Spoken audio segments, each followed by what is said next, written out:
Hey guys, this is Abhishek and welcome to Data Science Tutorials. And in this video I will give you an introduction of numpy. So numpy is a library within the Python. Probably you must be aware about it. But if you are not, then it is one of the very important and one of the very base library of Python, because whatever data science work, let's say data analysis in pandas or visualization in Seaborn or matplotlib library, if you do, you pretty much these libraries are pretty much using numpy as a base library for producing it. Even if you have seen the examples, like the basic examples on their website or from bloggers or authors, they are using the numpy arrays as the data source for those libraries for producing the examples. So in this video I will give you a quick idea about the numpy array and how you can create numpy arrays, and then we will see how a quick difference between a numpy array structure and the other structure like tuple that you have, or maybe list that you have. So first of all, to create or to import the library, we use the import statement, import numpy as np. So as is basically an alias for this library, so that whenever we are using any of the function of numpy library, we don't have to write numpy as a long word. However, we can just write the np dot notation, and after that we can write any method or any function. So that's about numpy library. Now the second thing is about let's say you want to check the version, because if you are following any example, let's say even if this example may be sometime later in the future, then you may want to see that which version you are using. So for that, what you can use is you can simply use the print command and say np dot underscore underscore version, and I'll press the tab and shift enter. So the version that I'm using is 1.11.3. Very quick way, but helpful in scenarios if you are looking for a version, which version author is using and which version I'm using. Okay, so first of all, we will create the first numpy array with the help of the arrange function. So what it does is basically we will call arr1 and we will use np dot arrange and then maybe let's say 5. That's about it, and we have just executed this by pressing shift enter and then press arr1 shift enter, and here we have 0 1 2 3 4. So basically 5 elements of an array. So arrange is or in short you can say arrange, but I think arrange is more meaningful. So basically you can create these 5 elements, but it has other parameters as well. So what I'll do is, if I press shift tab, you will see that arrange is basically saying that you want a start, stop and step. So what it means is basically how you can create a further refined numpy array is by using arrange, and then maybe you are starting with 1 going till 100 and step is 10. Okay, now let's see that. So what it is 1 11 21 31 41. So that's basically the idea. If I'm pressing again shift tab between where you want to start, where you want to stop, how many steps you want between the current and the next element. So we want 10. So after 1, if you add 10, what you get is 11, and that is what you are getting as an output over here for 1 11 21 31. And as you can see, this is an array. So why this is helpful to get an array is because sometimes when you want to do some complex multiplications or any formula that you want to apply, this numpy arrays basically comes a great handy way of applying those calculations as compared to the other elements that we have. So for example, let's say there is a tuple, so tup1 is basically within the parenthesis you will say let's say 2, 5, 8 and 9, and I just press enter, and I will just say tup1 shift enter, and what I have is a tuple of 2, 5, 8, 9.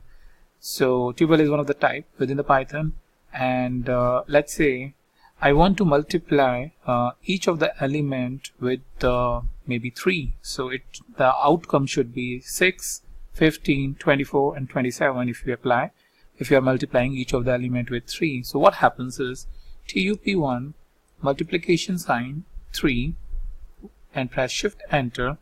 What it gives is basically 2, 5, 8, 9, again 2, 5, 8, 9, 2, 5, 8, 9. So it does not give the relevant output. The expectation we have is the multiplication. However, it has repeated the tuple 3 times. Okay, so in such scenarios, we need to convert the tuple into an array and get the output. Alright, how we can do that? I'll say arr2, and I will simply use np.array and pass the tuple. And if I press shift enter, I get array2. Now this 2, 5, 8, 9 is converted into a simple array. Now if I want arr2 multiply with 3 and press shift enter, I get 6, 15, 24, 27. So you really need to decide what type of an outcome you want.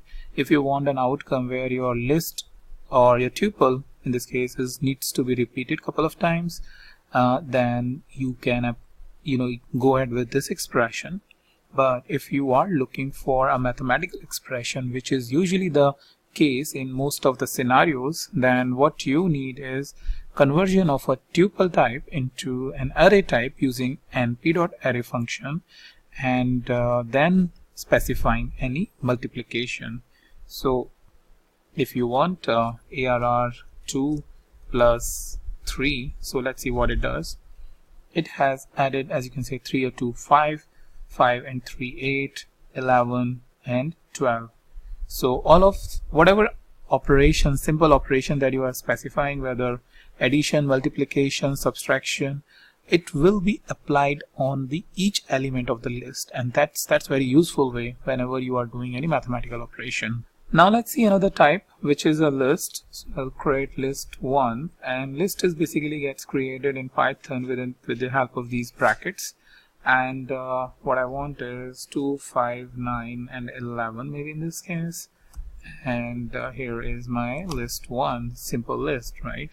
So if I want to convert a list into an array, again I will use, let's say, list underscore array, and again I will use np.array, and I will pass the list 1. So simple as I have done in the case of the tuple, I am passing the list 1 over here. So it's a straightforward operation. Now if I want to see list underscore array object, this was the list, but if you see an array is like this. This is basically, I would say, a one-dimensional array. So within the parentheses you have these brackets list. So after that, whatever operation you want to apply, list underscore array multiply by 3, this, you will be able to do that as per your expectations. Another thing, the last thing I would really like to show you over here is, let's say I am saving this over here. So I have a list array and I have a list 2, which is also an array. I can add that, right? List array plus list 2. So here I have the list 2, which is a multiplication, which is applying multiplication on each element of list 1, which is list array. And then as an outcome, what I'm doing is I'm adding these to list. So let's go ahead and execute this. Alright. So if you apply the multiplication, the first element will come 6, and when you say 6 plus 2, it becomes 8 in that case. So this way, if you have a need where you need to apply, or when you need to perform the addition, subtraction from multiple arrays that you have, It's pretty easy and straightforward. So that's why having the basic idea about the numpy arrays is really helpful if you are planning to become an expert into the field of data science. And these basic topics will go in a long way when you are doing any data visualization, data massaging, even the machine learning work. So I'll suggest that you pay a lot of attention on the numpy arrays. Hey guys, welcome to Data Science tutorial, and today I will talk about how you can basically use some of the other functions to generate the data or generate the numpy arrays into Python. So we have used earlier a range function to generate the numpy array, and as you can see over here, like this function, it is generating the size of a 10 array, which is starting from 1 going up till 91, because we have specified the start, the stop, and the step, the interval basically, or alternatively that you can say. So now I will use another function, which is a linspace function, which creates evenly spaced arrays. So let's start with this 10, again 100, and the number of elements that we want, and let's press enter. So 10, 20, 30, 40, 50, 60, 70, 80, 90, 100. Well, then you may think that, okay, if that is the case, then what is the difference between arange and linspace? So here, let's understand the difference. Instead of 10, let's say I want 12 elements. That's basically the difference. Here you are not indicating the step or the interval like this. Here you are indicating how many elements you want. Earlier we wanted 10, so we got 1, 2, 3, 4, 5, 6, 7, 8, 9, 10. Now let's go ahead and execute that. And now if you see 1, 2, 3, 4, 5, 6, 7, 8, 9, 10, 11, 12. And those are evenly spaced. And it basically identifies, the linspace function basically identifies based on how many elements you want, it will going to evenly space that array. So that is basically the useful functionality and the main difference between the arange and the linspace. So that's about linspace. You can know more about it by pressing, first of all, coming here in the function and pressing shift tab, and it will ask start, stop, and num is equals to 50, endpoint is equals to true, ret step. So yeah, I think that's pretty nice thing, you know, I just see. So what it is doing is basically saying that whether you want to return step, you want to return a step. So basically the difference, the interval that it is using between 10 to 18.18. So what I can do is I will just say step is equals to true. And if you see, this is now one array over here, and after that you have a comma, and the second element is 8.18. so that's basically the interval. Here we had used in arange 10 as interval, but now it has identified 8.181818 is basically the interval should be there to return 12 numbers. So that's how you can get to know, let's say if somebody is asking, okay, if that's good that these are evenly spaced, but what is the return, what is the step that you are using, or what is the interval that you are using? So in that case you will use ret step true. So you can look at other properties, dtype and others, and down there it has given you the explanations also. But that's basically about the linspace. The next thing I have for you is the np.zeros to basically create the array of zeros. So let's say I want 5 zeros. Here I'll get it 1, 2, 3, 4, 5. If that is a scenario or some sort of a situation that you are running in. Another thing is opposite to this is np.ones, and let's say I want 5, and here I have 1, 2, 3, 4, 5. The last thing I will just tell you is about the data types. So as you can see, by default it is returning the float, but let's say you want to change the data type. So I'll press comma and press shift tab, and here you have custom d type is basically mentioned over here, but here in the linspace I have seen the d type. Yeah, it was not present there, but we can always change that by specifying the parameter. So I'll just go ahead and see if I can do it over here.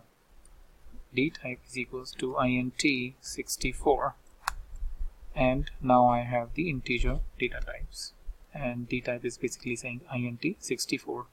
So that's about how you can change the data type in this case. I mean, in the case of linspace, but as I mentioned, you can even use it, the d type, I believe you can use it. Let me just go ahead and see it. 64. Yeah, you can use it, right? So that way you can get the, and you have a lot of different data types. You can just do a Google search on numpy array data types and you will get an entire list. So that's pretty much about it, about these functions and data types, and I'll meet you in the new video with a new topic. Hey guys, this is Abhishek, and I hope you are able to do all of these exercises, which was very similar to all the list related operations which I showed you, except one thing, which is the last exercise: multiply the list with 2 and see its output. So our list was the number of games. So let's say I'm in a new session. So what I'll do is I will just define one simple list: hockey, and then cricket, then football, and then finally maybe baseball. Alright, so once we are here, what we can do is, once we execute this, I'll just create some space and say games multiply with 2. So what is happening over here is hockey, cricket, football and baseball, right, up to here, what we are having again the list. So what it is doing when you multiply it with 2, it creates the duplicate elements for within the same list. Similarly, if we have let's say numeric information, maybe 5, 8, 10, 15, okay, and I multiply it, what it does is 5, 8, 10, 15, and after that again 5, 10, 5, 8, 10 and 15. It means dual elements.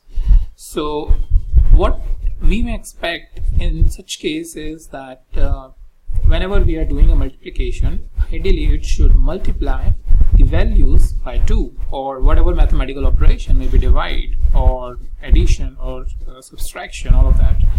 So that's where the numpy arrays comes into the picture. So numpy arrays efficiently do the data processing. That's like the base library for doing the data processing to manage the numerical data, and you can even apply the statistical function like average, like mean, median, mode, or standard deviation, square root, all of those things. So let's see how we can really do the basic operations within the numpy to understand it. So first thing is importing the numpy as np, import numpy as np. Once we execute this, let's create a single list. Maybe what you can consider is the number of goals that were made in one season by one team. So maybe in the game of football or hockey, whatever we can. So scores is this, right? What we are doing over here in the third line after creating this list, so to first of all see whether it is list or not, you may remember that we can use the type function. So if I create one new cell and say type scores, it gives us list, and if I multiply it by 2 or do any operation, it will duplicate the elements. So what we need to do in such cases where we want to process the numerical information present in the list is convert it into a numpy array. So to convert into a numpy array, what we do is use a function np.array and then pass the parameter as the list. So what it does is it creates the numpy array from the list. and we have stored the result into np underscore scores. Okay, so if I execute this, right, nothing will come out because we have not printed anything. Now what I do is type the np underscore scores. So scores is list. Now we have used the np.array function, then it has become the numpy.ndArray, right? So this is now ready for doing any sort of data processing. Alright, let's move on. So first of all, let's print to see the difference between the list. So 32051 is what we are getting when we are printing it within that brackets. But now let's go ahead and do the addition, right? So print np underscore scores plus 2. First of all, what you can do is take a pause and guess what this operation is going to do and then hit it. Alright, so now let's execute this. So what it has done, in each element it has added 2. So 3 plus 2 5, 2 plus 2 4, 0 plus 2 2, 5 plus 2 is this. Similarly, if I want, I can change this and print it. Now 3 multiplied by 2 is 6, 2 multiplied by 2 is 4, and that's what our desired expectation or the outcome is, that whenever we are doing any addition, multiplication or any arithmetic operation, then it should do the same behavior. Similarly, if I use double asterisk, I hope you remember this. So what it does, it gives you the power. So 3 multiplied by 3, or 3 is to the power 2. So if I execute this, when 3 is to the power 2, it's like 9. 2 to the power 2 is 4. 0 will be 0. 5 5 25. 2 and 2 4. 1 multiply 1 1. Similarly, if I give 3, it's like cube, right? So this sort of operation, this is like a power operation. You know, it gives the power based on the number that you are specifying. Alright, let's move on and now see the shape.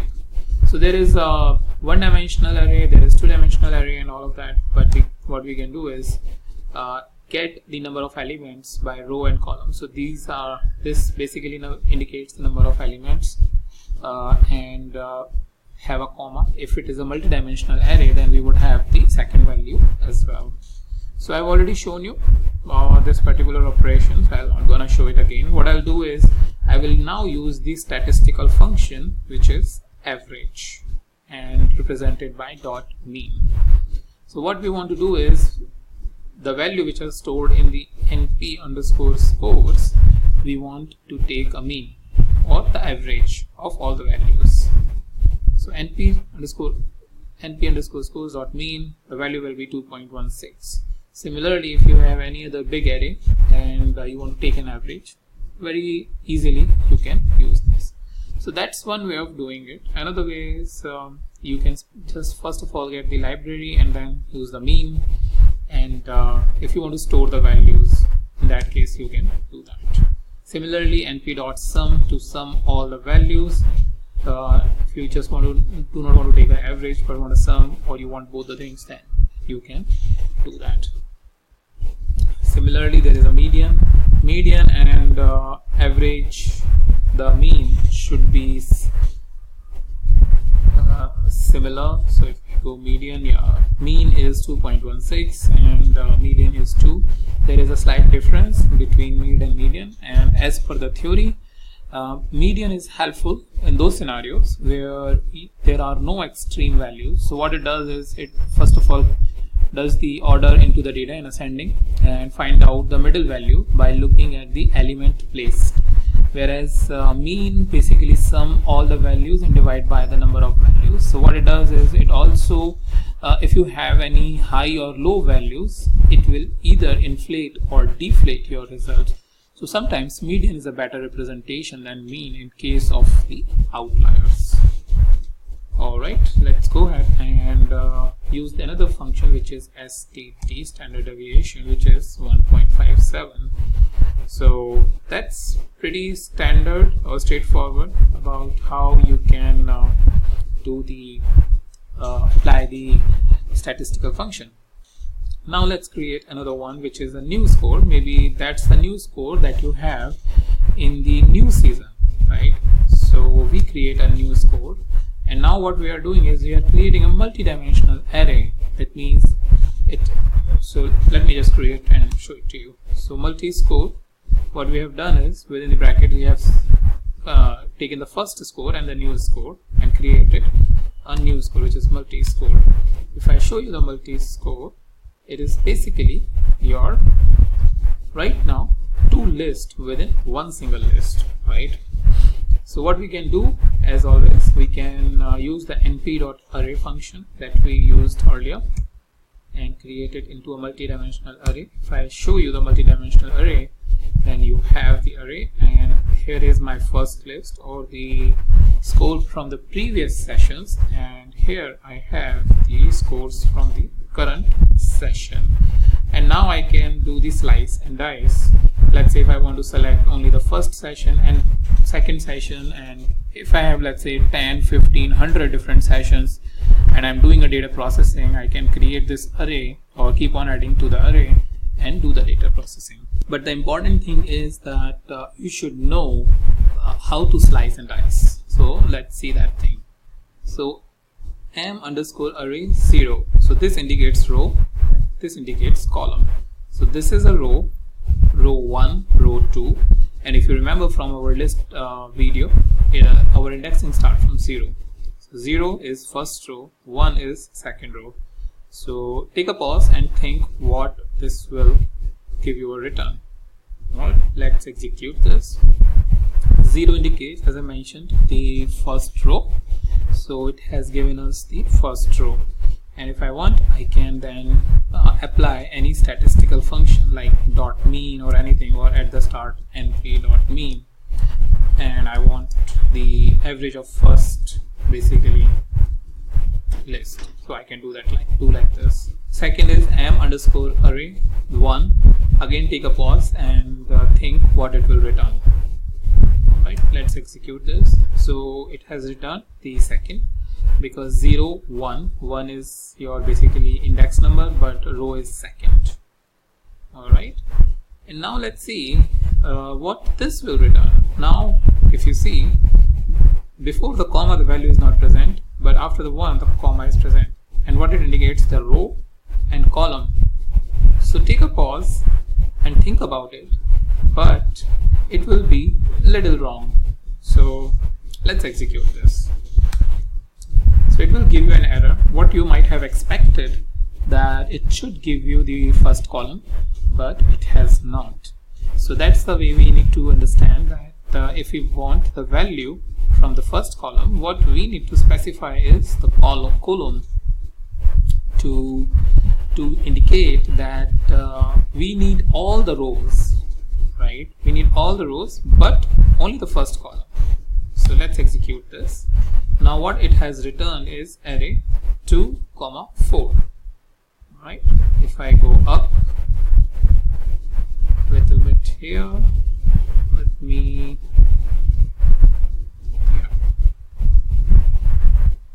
so at first position 0, 1. At first position we have asked the value from both the rows. So we have 1, at 0 position we have 2, at first position we have 4. So 0 and 1, 2 and 4 is what it has been returned by this particular operation. Alright. Similarly, like I mentioned, you can apply the statistical function on the first row. So if you remember from our previous operation where we had just the one array, the mean was 2.16, and when we are indicating 0, we are saying that give us the value from the first session, right? If we change it to 1, it will change the value and say 2.83. That means in the second season our score was improved. Alright, after that I want you to take a pause again on this video and think about what it should return. So what you can do is, what I'll do is I will just print the array m_array. Now think what it should return. 1 0. So 1 is basically a row and 0 is basically your columns, row and column. Think what it should return, and if I go ahead and execute this, it will return 2. So think about it, why it has returned a value like this, and if you have guessed it right, then pretty much you have mastered this basics of array. Alright, so what I'll do is I will end this session with the exercise so that you can better understand this concept. And what I want you to do is create an array np_matches from the list of matches. Matches is equals to 3, 6, 4, 2, 5, 2. You can consider this as the number of matches that has been played by a particular team in the game, and then print the type of new created array. Third question is access the fourth element of the array, and then access all the elements until fourth array. That's a point you need to press, that you need to return until fourth array. Then access all the elements from fourth till end. Then create another list scores is equals to 350, 700, 550, 320, 610 and 250. So that is a score that has been created in each match. Well, this is possible in the game of cricket, so that's the example I have taken, and that's pretty much possible in the test matches, which is a 5-day match between two teams. So that's the score that has been created. Now what you do is create a multi-list match_scores from the matches and scores list. And after that you need to create a 2-dimensional array np_matches_scores from this multi-list matches_scores. So if I just give you the space over here.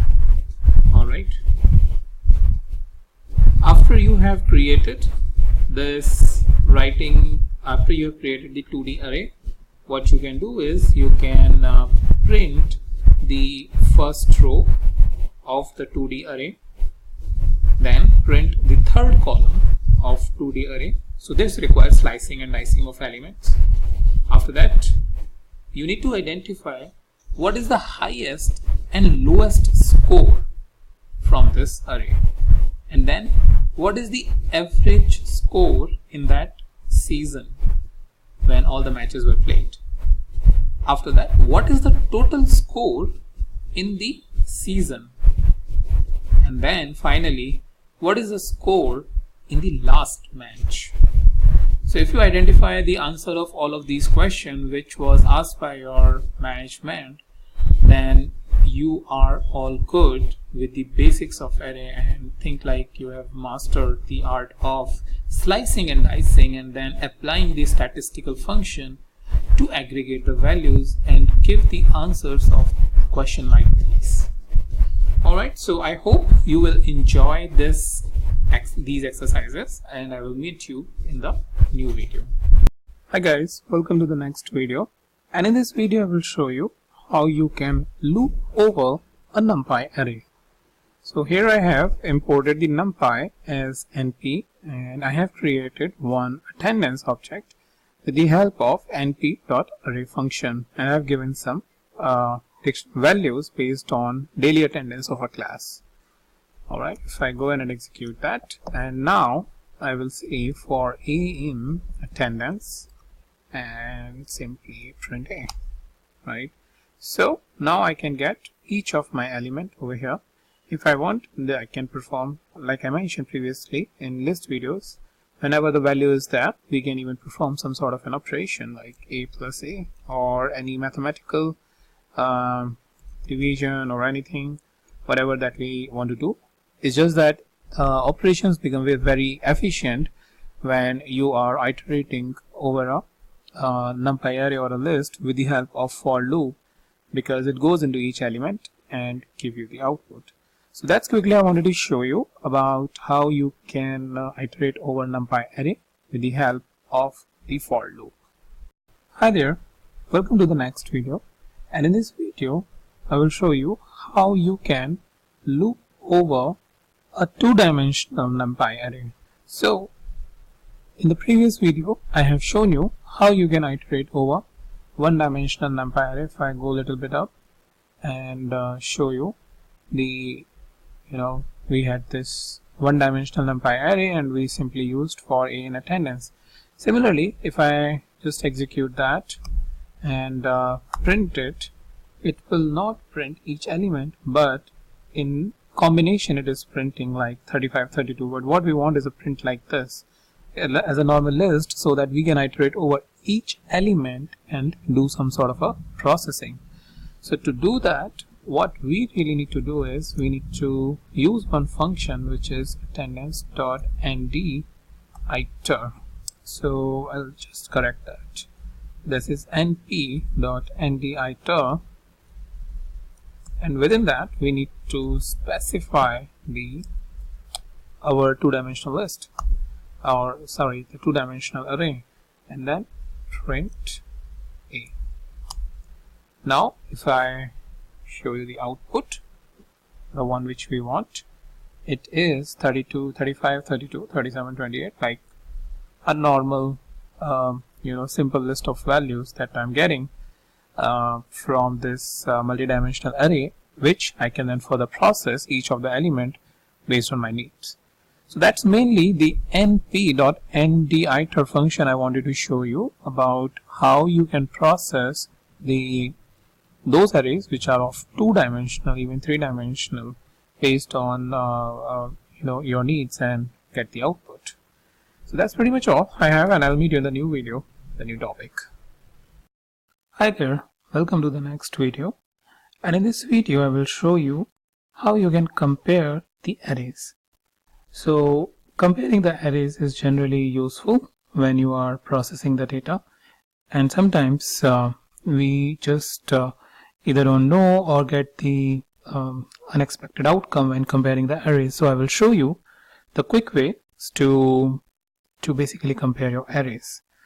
First thing is by comparing a value, and second thing is by comparing with each other. Alright, so let me execute this. Class 9A, probably these are the 6 days attendance for class 9A from Monday to Saturday. Similarly for class B.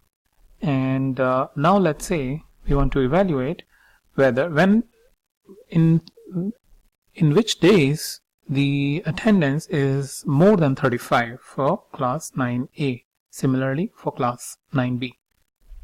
So to do that, what we can do is we will say class 9A, and then here in this case class 9A is greater than 35. If I print this, it will show me that in just 4 days the average or the attendance is greater than 35. Similarly, in case of 9B, I can change it to 9B over here and 9B over here. Let me just put it over here, a bit slow for my machine. And you will see that in class 9B, in just 1 day, the attendance is above average. That means 35. So that basically tells you the problem, that something is problematic with the 9B and you can take an action. But the idea is about how you can compare the arrays. Now I want to show you how you can compare with each other. So what that means is that we want to see in which days the attendance is greater than 9A when you compare it with the 9B attendance. So what I want is the output from class 9B. I want to see when the class B attendance is greater than 9A. Alright, so class 9B is greater than class 9a. So that's a straightforward way when you have the similar number of elements in your class or in your array and you want to print the output after comparing them.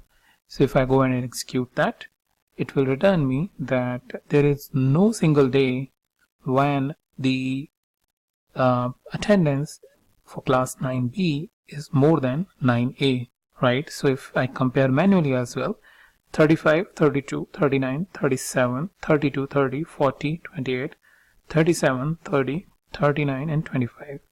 What if I just change it to 33, let's say, and execute that and then execute it over here, and I will get in just one single day the attendance for class 9b was more than class 9a. So we have seen put the condition when we have a specific value to compare it within the array, or how we can compare two arrays and get the output from one specific array to check our condition. So that's about how you can write your conditions to compare your arrays and get the output based on your data processing. And I will meet you in the new video, the new topic. Hey guys, this is Abhishek and welcome to the second video of NumPy tutorial. So in the first video we have seen how you can create the NumPy arrays, whether using the internal arrange function or using the tuple or the list. Well, next thing you may want to use with the NumPy array is the length of the array or the size of the array, because when you are dealing with the complex arrays and multiple arrays, you would really like to figure it out to understand how many elements the array contains and accordingly proceed ahead with the operation or your analysis. So how you can identify? Very quickly I will just show you two different ways. So we have here list 2, and if I press the list 2, we can count this 6, 15, 23, 27 and 33, so we know 4. But if it has, let's say, 150 elements or 167 or 1033, counting is definitely not going to help you. So how you can do that is, first of all, use the len function and pass the parameter, and it will give you that it has 4 values. Very straightforward, right? Another thing that you can do is list 2 dot size and press shift enter. So by this also you can actually identify the size. So these are very two straightforward functions by which, so this is a function and this is a property, and as you can see it does not have the the parenthesis, so it's not a function, but it's up to you what you want to use. And next thing is you can even directly apply like np.arrange, and let's say I just copied that and I'm going down and saying size, it will tell you, right? So up to you how you want to use it, but it's pretty straightforward over here that you can use len and size to understand or to know the size of your NumPy array. So that's pretty much about it, about identifying the size of an array, and I'll meet you in the new video, the new topic.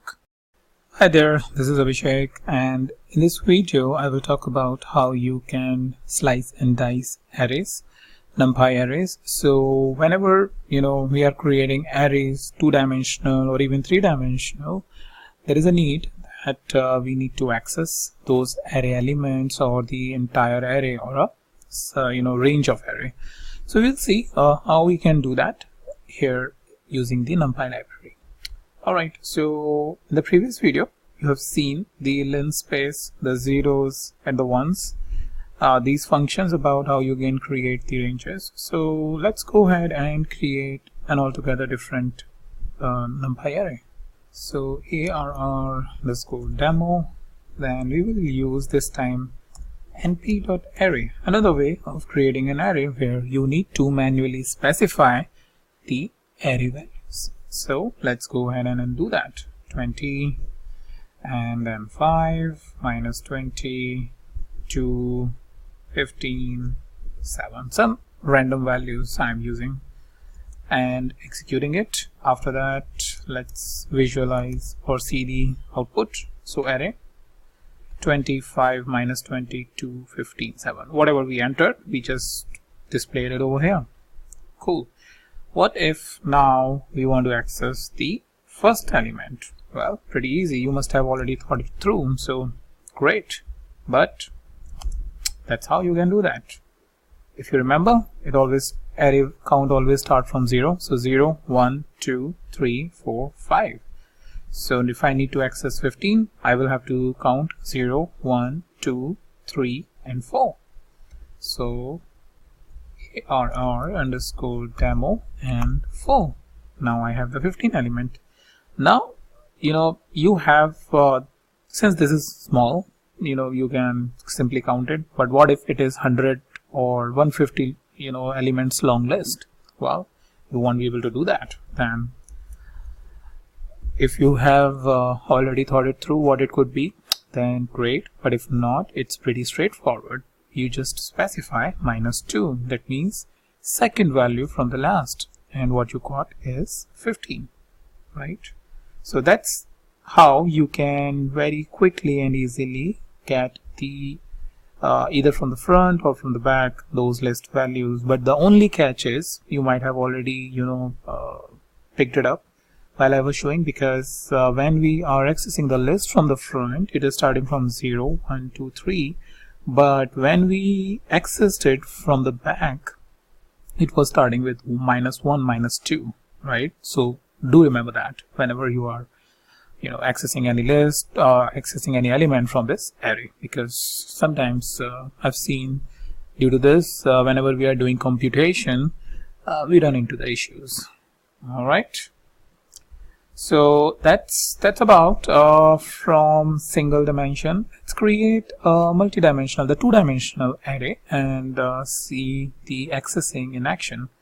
So arr2d_demo, and let's use the arrange function, and let's create 20. And so first of all, I will just show you the list, simple list. You might have think it through, and now I need to create it. So what I can do is I can simply change its shape. So that's a trick. The shape is that there are 20 elements but no column. So what I'm doing is I am saying that I want 10,2. all right. So what is the catch now? If I display, here is this. So I have 10 rows as I specified and 2 columns, right? Otherwise, if you want, let's say 5 rows and 4 columns, here I have 1, 2, 3, 4, 5 rows and 1, 2, 3, 4 different columns. So this way you can make your array multidimensional. So in this case we are viewing the two-dimensional array. So let's go ahead and first of all use a demo like this where we are simply passing one value, and let's see what happens in this case. 2. So this is 2, that means 0, 1, 2, and what it is happening is, as you might have thought it through, that 0, 1, 2. So this is a third row that you are getting, right? So what if I am changing it to 2, 1? Well, you get 9. So 0, 1, 2 and 0, 1. That means the 9 element. So up to you whether you want to access the entire row or you want to access a specific element. The idea is the first one is row and second one is column. So what happens if I just remove that? Well, it gives you an error. And you will be like, why it is giving me an error? I'm just applying like a standard shape and it should have given me. Well, quick thing that you need to give is colon, indicate all the rows and enter. So 1, 5, 9, 13 and 17. So 1, 5, 9, 13 and 17. So that's a quick catch that whenever so by default, for it just if you are just applying the one element, it identifies that you want to see the row, but you want to see the column, which is a second argument. You need to provide a colon which indicates that all the rows, right? So that's a quick way if you want to access only the column elements. Alright, let's go ahead and create a three-dimensional array. So array 3d underscore demo is equals to, again let's use the range function, and this time let's say enter 30. So again, if I simply show you, that's how the value is, but if I change its shape, shape is equals to, I want 3, or let's say simply 2, 5, 6. Yeah, I just doubled the size, so let's make it a single size. 3 5s of 15 to the 30 should be fine now. ARR 3D. Okay, so as you must have seen, 2, which I was simply doing the calculation in the mind, but that's what it indicates, that these are the 2 different metrics. Within that you have 3 rows and 5 columns. Alright, now let's see how you can access the elements over here. So what happens if we simply pass this 0 1, and what you are getting is the second matrix. If I pass 0, you will get the entire first two-dimensional array. Okay, now let's increase it to maybe let's say 2, 1, and what I get is from the first matrix which is this, or the array list, that is this, I want first row, that means the second row, 0 1, and I get 5 6 7 8 9. And if I say 1, 1, so that means come to the second matrix, come to the second row, and if I simply do that, I get the second row. But if I let's say 3, I get 23, because 0 1 2 3. So over here you have 23, and that's how you can access any specific elements. And with that, it's up to you at what level you are accessing. So if it is, again just to repeat it, if it is simply the 1, then 0 1, you will get the entire matrix. If you are saying 1, 1, that means from the second matrix go to the second row. And if you are saying 1, 1, 1, then you can say, you are basically saying from the second matrix, from the second row, and from the second column, give me the element. And this way you will be accessing a very specific element. Now one of the last piece I will just show you that let's say if I execute this, I will get 21, and I showed you how you need to do the counting. But let's say if I am saying this as 30, so it will not give me any issue. But if I execute it again, and as you can see, the value have been changed from 21 to 30. So this way you can change the specific element list in case you need to do that and get the desired output. So that's pretty much all I have for you in this video, and I will meet you in the new video with a new topic. Hi there, this is Abhishek, and in this video I will talk about the Python lists. So Python lists are an easy way to collect and store similar or mixed data, like I have mentioned over here. It's an easy way to collect similar data. Also, you can mix the elements of different types, like numerical and character, and then you can easily slice and dice. That's basically one of the advantage of creating a list. So for example, let's say you are in a sports company and you have to work with the multiple type of sports when you are processing the data. and you are basically creating different variables like game 1, game 2, game 3, game 4, and think like if there are 15 different games, 20 different games for which you need to collect and process the data n number of times during the day. So remembering each and every variable is really difficult. So what you usually do is, in such cases, is creating the list. So how you can create the list is very easy. So one of the way is first of all giving the list name, which is games, and then the values surrounded by these brackets, and the values will be separated by the comma. So you have football, baseball, cricket, hockey, all of that thing, and you can further extend the list by simply hitting the comma and keep on adding the values. So one way is that all of the of creation of that specifying the value. Another way is by specifying the variable which we earlier created. Now if you have variables which you have already created, and from those variables you want to create a list, then also you can do that. So let's go ahead and execute it. Games 2, there is no issues. So what I'll do is I'll just go here and press B to create the new line, and I will write games, so football, baseball, cricket, hockey.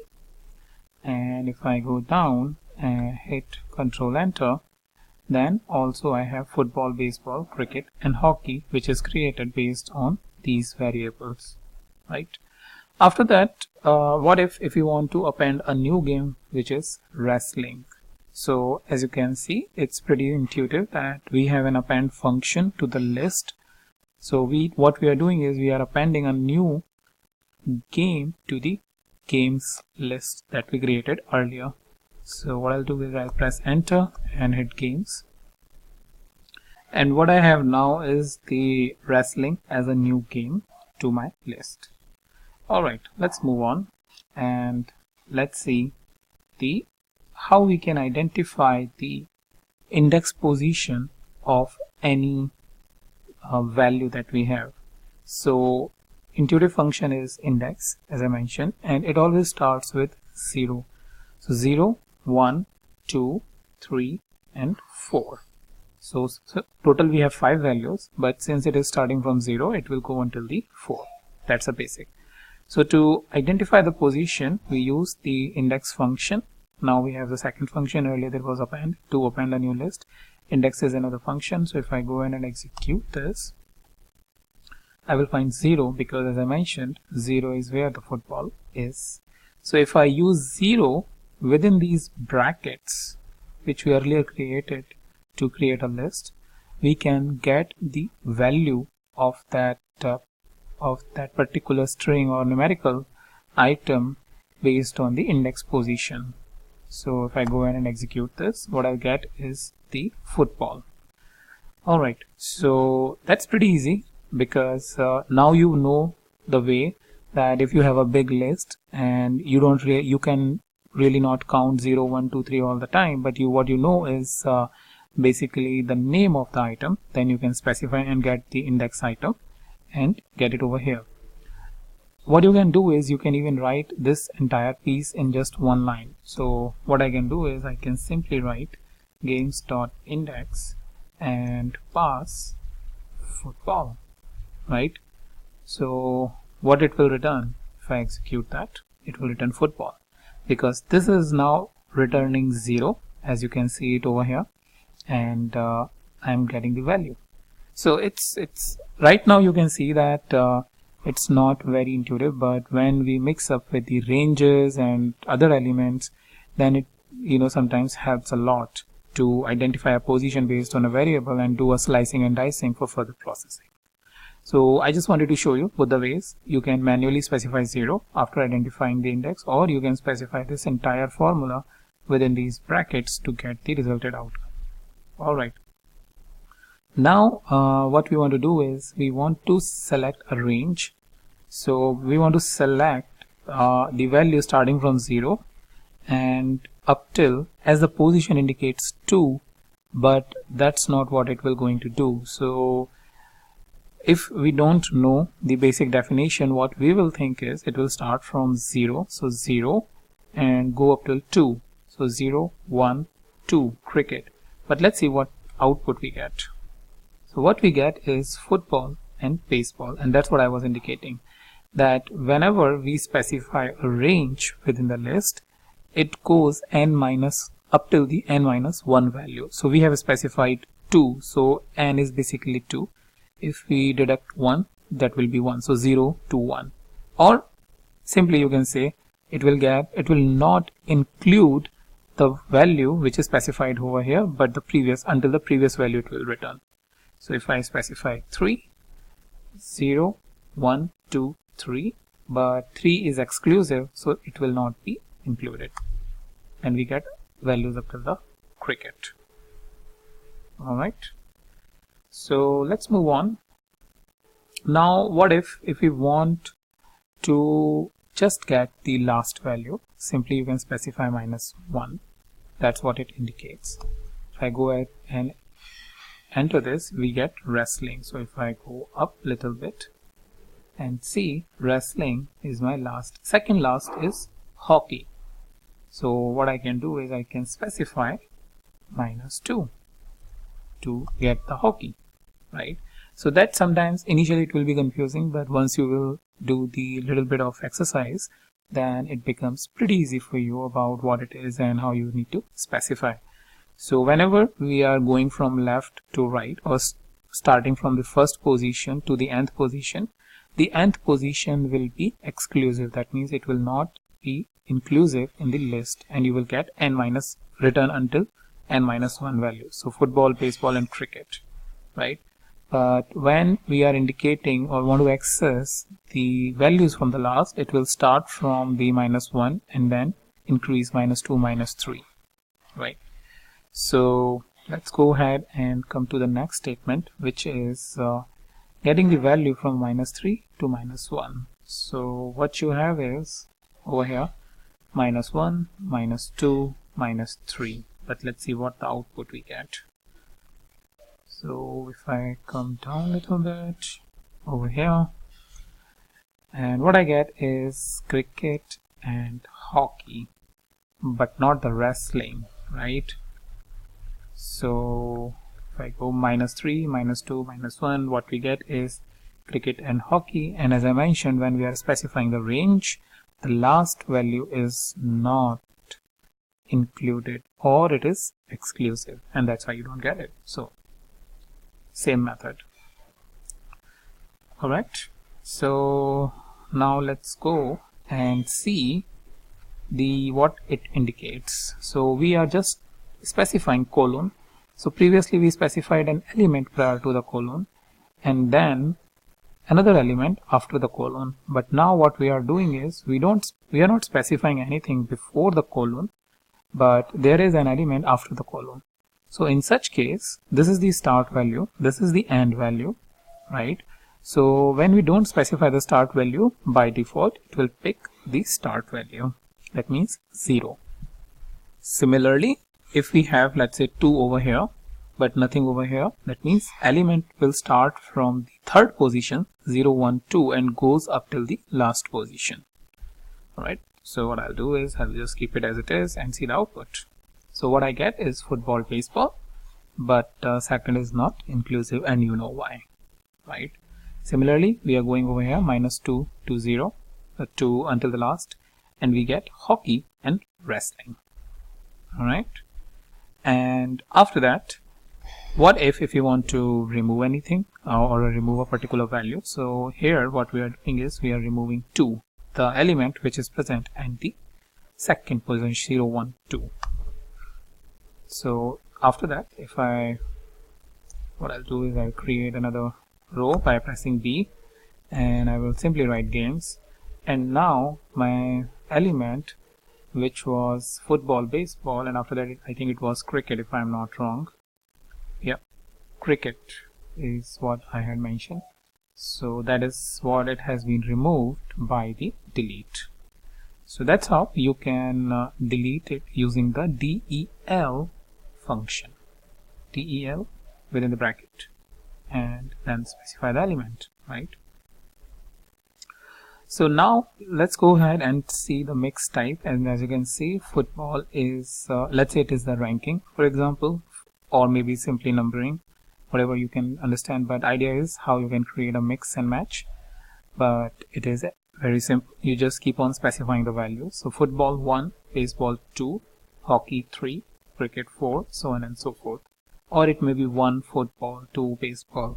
It simply depends on how you want to create a list, right? So this way you can first of all create a list, and now I want to print the list. When I print it, it comes like this in a proper list form. But what if I don't use the print? Even I can print it then also for my list.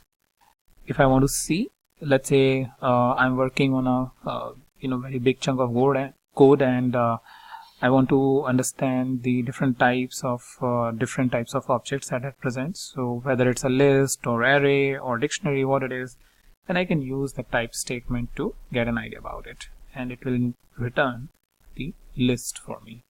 So that's the way you can identify the type of any object that you have. Alright. After that, we have new game, which is swimming at the position 6th. So I will show you another way of how you can append the elements. So new games is swimming 6. So let's create that. And now what we are doing is we are saying games plus new games. This way we will append the list, or add the new variable to the list. So let's execute this, and let's games. Now if you see, when I simply use games in this case before the print statement, I get a list like this, which is okay but little hard, not in a proper list format, like it is going until here and then going on the second line. But I can use the print statement to get in a proper way. So if I go up and show you this, football 1, baseball 2, which is different format when it is printing it out. Alright, so after that, what I have is the exercise for you, so that you can do the exercise, and based on whatever concept I have shown you, I have 15 questions for you. So the 15 questions are here. I believe they are 15. Oh, no, 10. Okay. So these 10 questions are that the new list where we have the mixed list, football 1, cricket 2, all of those football with their ranking or the numbering. From that list, we want to find out what are the elements at 4th and 5th position.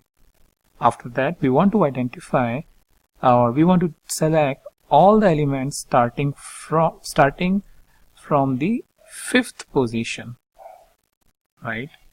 So all the elements which is starting from 5th position and going until the end. Then we want to select all the elements until the 5th position. That means starting from 0 and going until the 5th. But what I really want you is, don't specify the first element, but only specify one element after the colon, right? And then we have, let me just come out this, and yeah, and then select the last 2 elements of the list. The next question is select the last 2 elements of the list. After that, find out the index of cricket and its rating. Then add a new game, boxing, with its rating 7. After that, you need to find out the type of the list. What does this type object type is. Find out the type of an element. That's new. Find out the type of an element by taking any element of the list. Now this is a bit tricky, but you know how to do it because we have already seen a lot of examples. It's just that you need to combine that. Then delete the cricket and its rating within one single statement. After that, multiply the list with 2 and see its output. Now this is new because you need to multiply. You need to just simply take list, which is, let's say, games, multiply with 2 and see its output. And get something amazing out of it, because what you would be expecting may be something else, but the output will be a little bit different. So that's pretty much all about it from the list. Pretty much everything I wanted to show you about how you can start doing the work in terms of creation of list, slicing and dicing, appending, printing, deleting, all of those things. So I will then meet you in the new video. Hi there, welcome to the next video, and in this video I will show you how you can enumerate over a list to access the index along with the value. So if I go back to my previous example where I showed you the for loop for these different elements, so this was the for loop we created in the previous video where we looped over countries, inflation and some number, and then did some operation like multiplication, sum, or power, as well as simply print the value. So different operations just to explain the for loop and its capabilities in terms of taking the mathematical operations as well. So in this video, as I mentioned, I will show you how you can index along with the value. If you remember from my previous video, lists values are associated with the specific index value. So India is at index 0, China is at index 1, Russia at 2, UK is 3, USA is 4, right? Because if you need to access a list, you specify the index number, if you remember from the list videos. So what I'll do is I will simply modify this for loop to show you how you can access the index along with the value. So index is basically held mentioned with I, or generally it is said key value in dictionary, but here I will, since it is index and value, so index is I am specifying with I, and countries by C based on the previous example in, and here I will simply say enumerate. So enumerate over the countries and then print I comma C. That's it, right? And you will see along with the value, now I have the index value. Similarly here I have already chosen, so index is I and INF is inflation, so I will say I comma INF, right? But don't forget to say enumerate, otherwise you will not get the value. So now for each of the inflation value I get the index value. Similarly for integer value. Now the benefit is that if you have some sort of an operation based on the index values, then you can access them with the I variable or I for variable. Similarly, if there is another operation that you want to perform based on the values, then you also have values. So basically you have the access of both the elements of a list, which is index as well as value. So that's mainly I wanted to show you about how you can enumerate over a list and then fetch its index and value and then print it or do any other operation based on your scenario. And I'll meet you now in the new video, the new topic. Hi there, welcome to the next video, and in this video I will show you how you can loop over a list. So I have three different lists: the list for character data or strings data, then for float, and then for integer. And I'll show you these three examples about how you can iterate over them and then print it. So to iterate over them, we use the for loop, right? So for loop is one of the standard loop within Python or other programming language which iterate over each element, and then based on what statements that you are specifying within the body of for loop, it will give you the output. It is very efficient in cases where you have thousands of elements and you want to process some standard instruction on them. So instead of writing 1000 lines, you just write 3 or 4 lines of code within the for loop and do the processing. Alright, so for that, let's go ahead and see this thing in action. So what I'm writing here is for, that means a for loop. C is basically a for loop variable which will go to each of the country. First to India, then to China, Russia, UK and US. So for C in countries, first let me execute this. Alright, for C in countries, and then colon. So what we are saying over here is that go C variable into the list of countries one by one and then print C. That's it, right? You can specify other statement like some sort of processing and all, but for now I'm just going ahead and printing the C. So as you can see, like a while loop which I have showed you in the previous videos, I was incrementing the number by 1 to basically move to the next element, but here in this case it is default that it will going to look into the next element within the list and then print it. So if I go ahead and execute this, you will see that it has iterated over each list. By default it has increased the number of C, the position, first to India then to China, so that I don't have to manually specify it. So that's the benefit that you get with the for loop, that with the minimum coding you get the maximum output. Alright, so now I'll just go ahead and execute inflation, and I'll show you very quickly like this for I in inflation, and simply print I, and I have the printing. If you want, like I mentioned, even you can do operation like this. So this will, some mathematical operation, conditional statement, if else that we covered, all of that you can specify, and it will just simply give you the operation on every element. Similarly, for S in sum, I'll just go and execute that first. For S in sum underscore num, and then print S. Alright, so I have now 1, 2, 3, 4, 5, right? If I want, I can specify the on another operation so that it will do the addition. But if I want, even I can do like this. So whatever operation I will specify, it will gonna perform that and give you the output. So as you can see, it's pretty quick, straightforward way of looping through the list of values, do the processing on it, and give you the output with the help of print statement. So that's pretty much all I wanted to discuss in this video, and I'll meet you in the new video, the new topic. Hi there, welcome to the next video, and in this video I will show you how you can loop over a nested list. So here is a list, main list, and within that you have sub list with the country and with the respective inflation rate. Again, this is a hypothetical information about inflation rate, not the actual one, just for the example. Alright, so whenever you have this type of an arrangement or a nested list, then how you can loop it over them.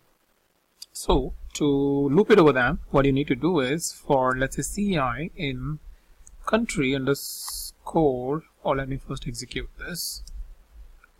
For CI in country underscore inflation, just do that and say print CI, which is a for variable that is going over each of this list and each of the element, 0 to access the first element in each sublist, and then CI 1. So basically what we are doing is nothing what we learned about list, accessing the list in one of the previous videos about how you can access sublist and all, and simply that's what we are following it over here. So it's basically we are building upon our previous knowledge. So if I go ahead and print this, I am accessing this information, right? Now since we are accessing each of the elements separately like this, then even we can, if we want, we can perform some sort of operation like on inflation rate, and there is some calculation is needed, then I can simply take this and perform the calculation on each of the element based on my desired business objective. So that's about very easily how you can loop over nested list and get the information about each element within the nested list. Hi there, welcome to the next video, and in this video I will show you that after you have enumerated the list to get the index and value or the key and value, then how you can format it to print it properly. So for example, for this key value, I want to properly assign that index is key and value is value, right? So if I say simply like index and comma key comma value, and if I try to print it, you will see very easily I can get the index value and the value for each of the country.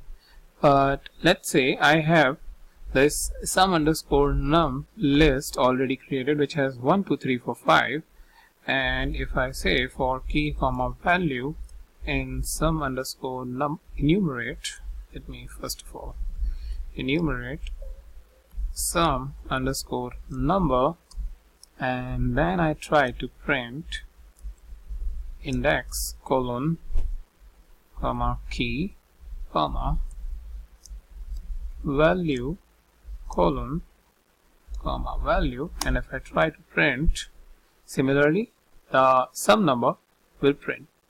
And one other thing which I had, the float values, which was related to inflation key, like this, and if I go and simply replace the inflation over here and say value, or over here inflation, right?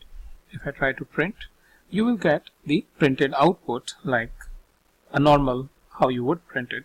So that's quickly about how you can, within the print function, instead of simply writing the index and value, how you can print the value. Sometimes it gives you the issue whenever, let's say, there is some sort of mathematical operation or something that you are specifying. In such case, if you are finding an issue when printing it and it is saying that it does not recognize or does not mix the string with integer, what you can simply do is you can surround this value str and with this, and then print it. In that way it should remove your error. So that's about it, how you can format the index values if you are printing it in a proper order, because that's what the business users are used to see, that if you are showing them just the index and value, they will not be able to recognize, but if you are formatting it properly, then you can easily do it. So that's pretty much about it in this video, and I'll meet you in the new video, the new topic. Hi there. In this video I will show you how you can create a new list based on some operation on existing list. So what we want to do is we want to apply some sort of an operation, it can be a mathematical operation, and then create a new list. Generally, if you try to create it, it will take an entire for loop to do that. So just to show you quickly, what I'll do is I will use this object attendance, and then I will use the object new attendance and create an empty list. And now what I will say is for I in attendance colon new underscore attendance dot append and I. So I will going to create the same duplicate list, but I want to perform some operation. Let's say I want to add 2 to each element, right? So now if I try to get the new list, I will get a new list like 37, 39, 34 and 32. So you can see that the multiple line of code that I need to write. What if I want to do it in the one line using list comprehension? Well, it's pretty straightforward. So new attendance is equals to I plus 2 for I in attendance. That's pretty much it. So I is going into the attendance, fetching the each element, and here we are adding 2 to each element. So now if I see my new attendance again, it's same, right? So that's the basic idea I wanted to give you about how you can use the list comprehension to create a new list. Instead of writing the multiple lines of code, in just one line of simple code which is clean enough and easy to read, you can create a new list and get the good output. Hi there, welcome to the next video, and in this video I will show you the list comprehensions with the help of the range function. So list comprehension is basically a shortcut that you can have.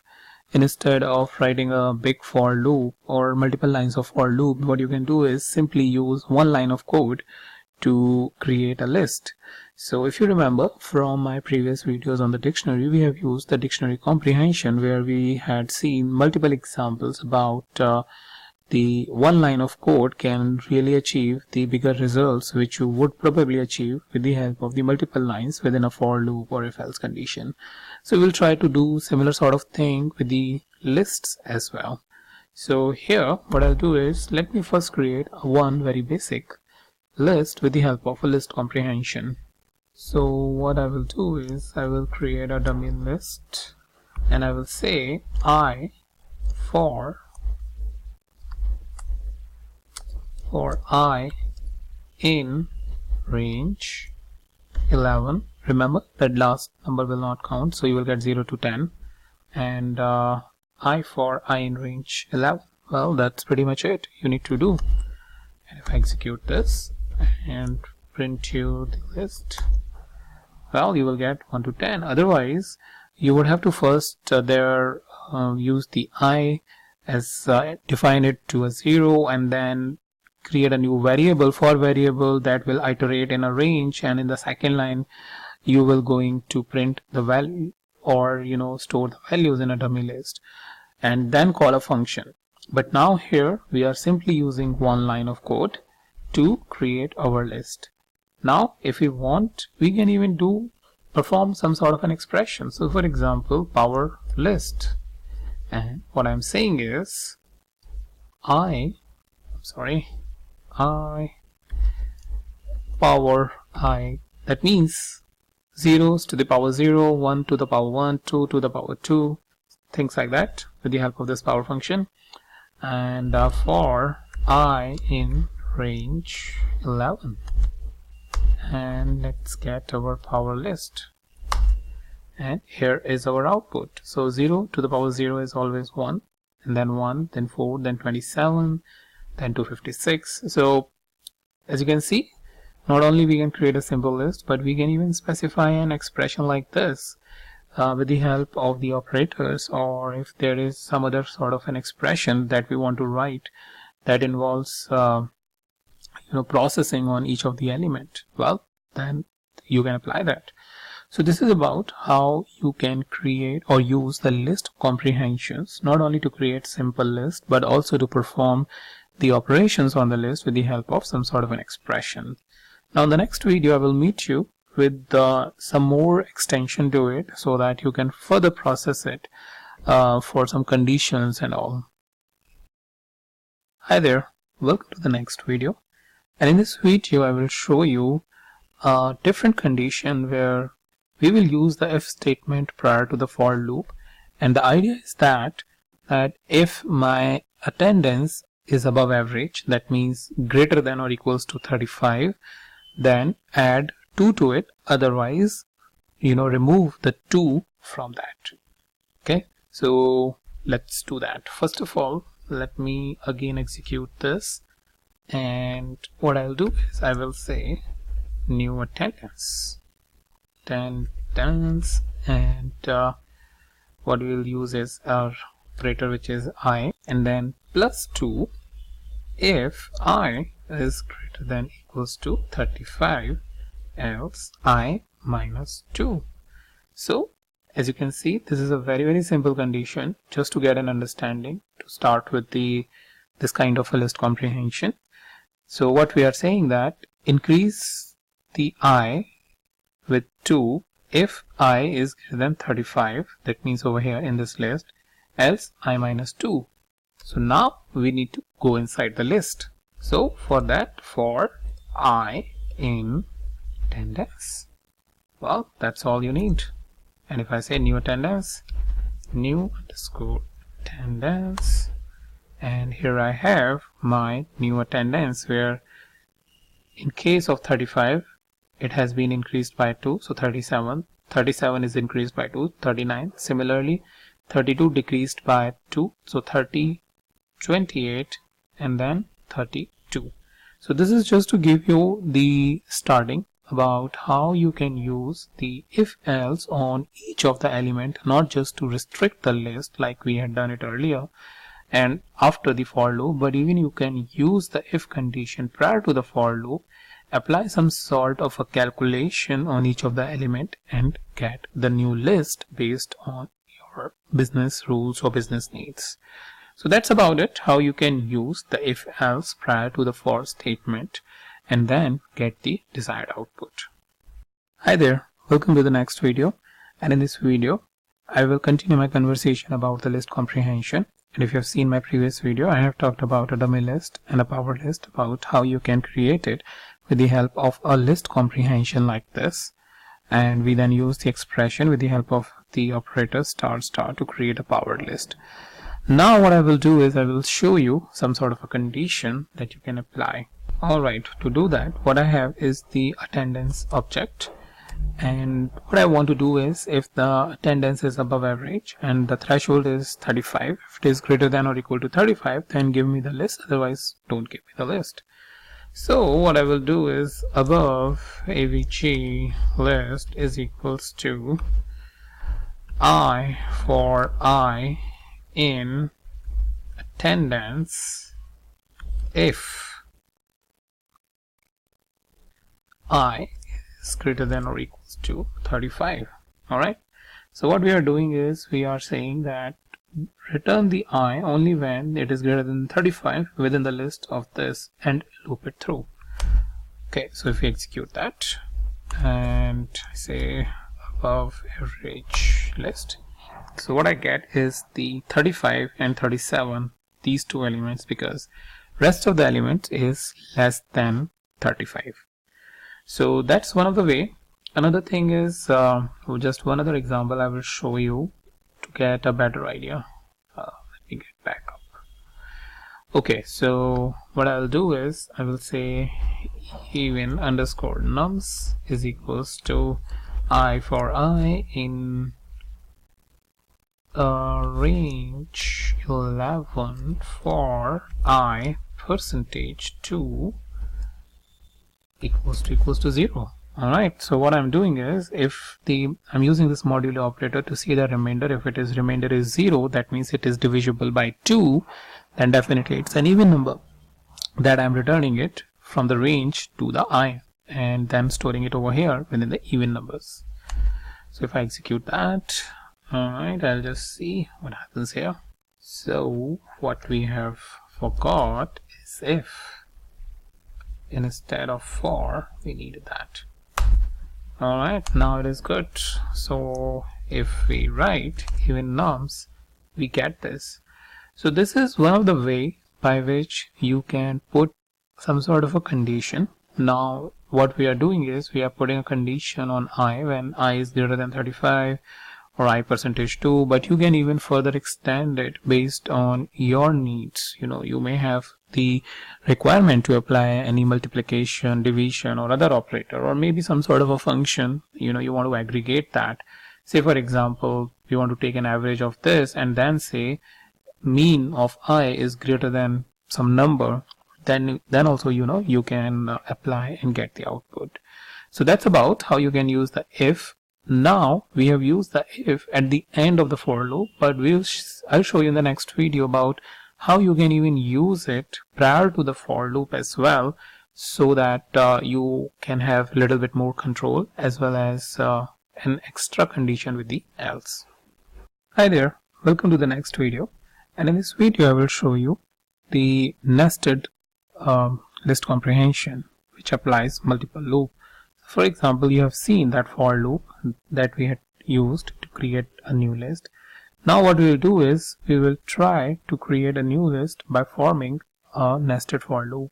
So for that, what I have is just two lists, list 1 with some numbers, list 2 with some numbers, and if I execute that, it will work fine.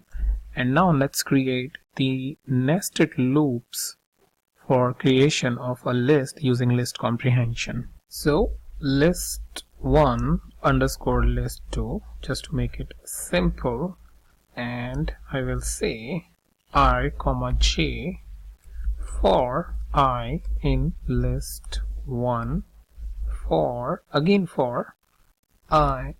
j in list 2. Alright, so what we are doing is, this is basically going to create the tuple like this. So I and j, I is going into the list 1 first and j is going into the for loop. What you can do is pause this video and try to think what kind of an output that you will going to get with the help of this list comprehension operation. So if I go ahead and execute that, it's going to work fine. List 1, now if I say list 1 and list 2, what you get is, for each of the element, the first 5 values are coming over here, because the for loop is running for each of the j value, and then it is, when the value is finished, it's again coming into the I, now the 37, and then again its value is coming. So that's how it is going to repeat one by one and produce a nested for loop for you. So if you have a condition where you need to do a nested for loop, then this is how very easily in just one line you can do it with the help of the list comprehensions. Hey guys, welcome to the next video, and in this video I will show you how you can create dictionaries. But before that, first of all, why do you need dictionaries? So here I have a situation for you. So think like you are working in a department, maybe a products department, where you want to rank the product based on their sales. So maybe what you have come up with these different rankings, 1, 2, 3 and 4, 5, and then for these different products into 2 separate lists so that you can easily manage that. But now the problem is that if you want to say what is a ranking for the product G, then you have to search it in here either manually or by using the index. So how you can do that? So for example, first of all, we need to identify the index for the product. So what I'll do is I will say product. I'll first execute that, and then I will say product dot index, and I want the index of the element G or the product G. So the index is 6. Now if I want to identify the rank of product 6, I will pass on this information, and I got to know that the rank is 7, right? This one. Alternatively, what you can do is within the rank you can specify product.index and G. Then also you will get the same results. It's just that this expression we have specified over here. But this is not a very efficient way of basically accessing the data.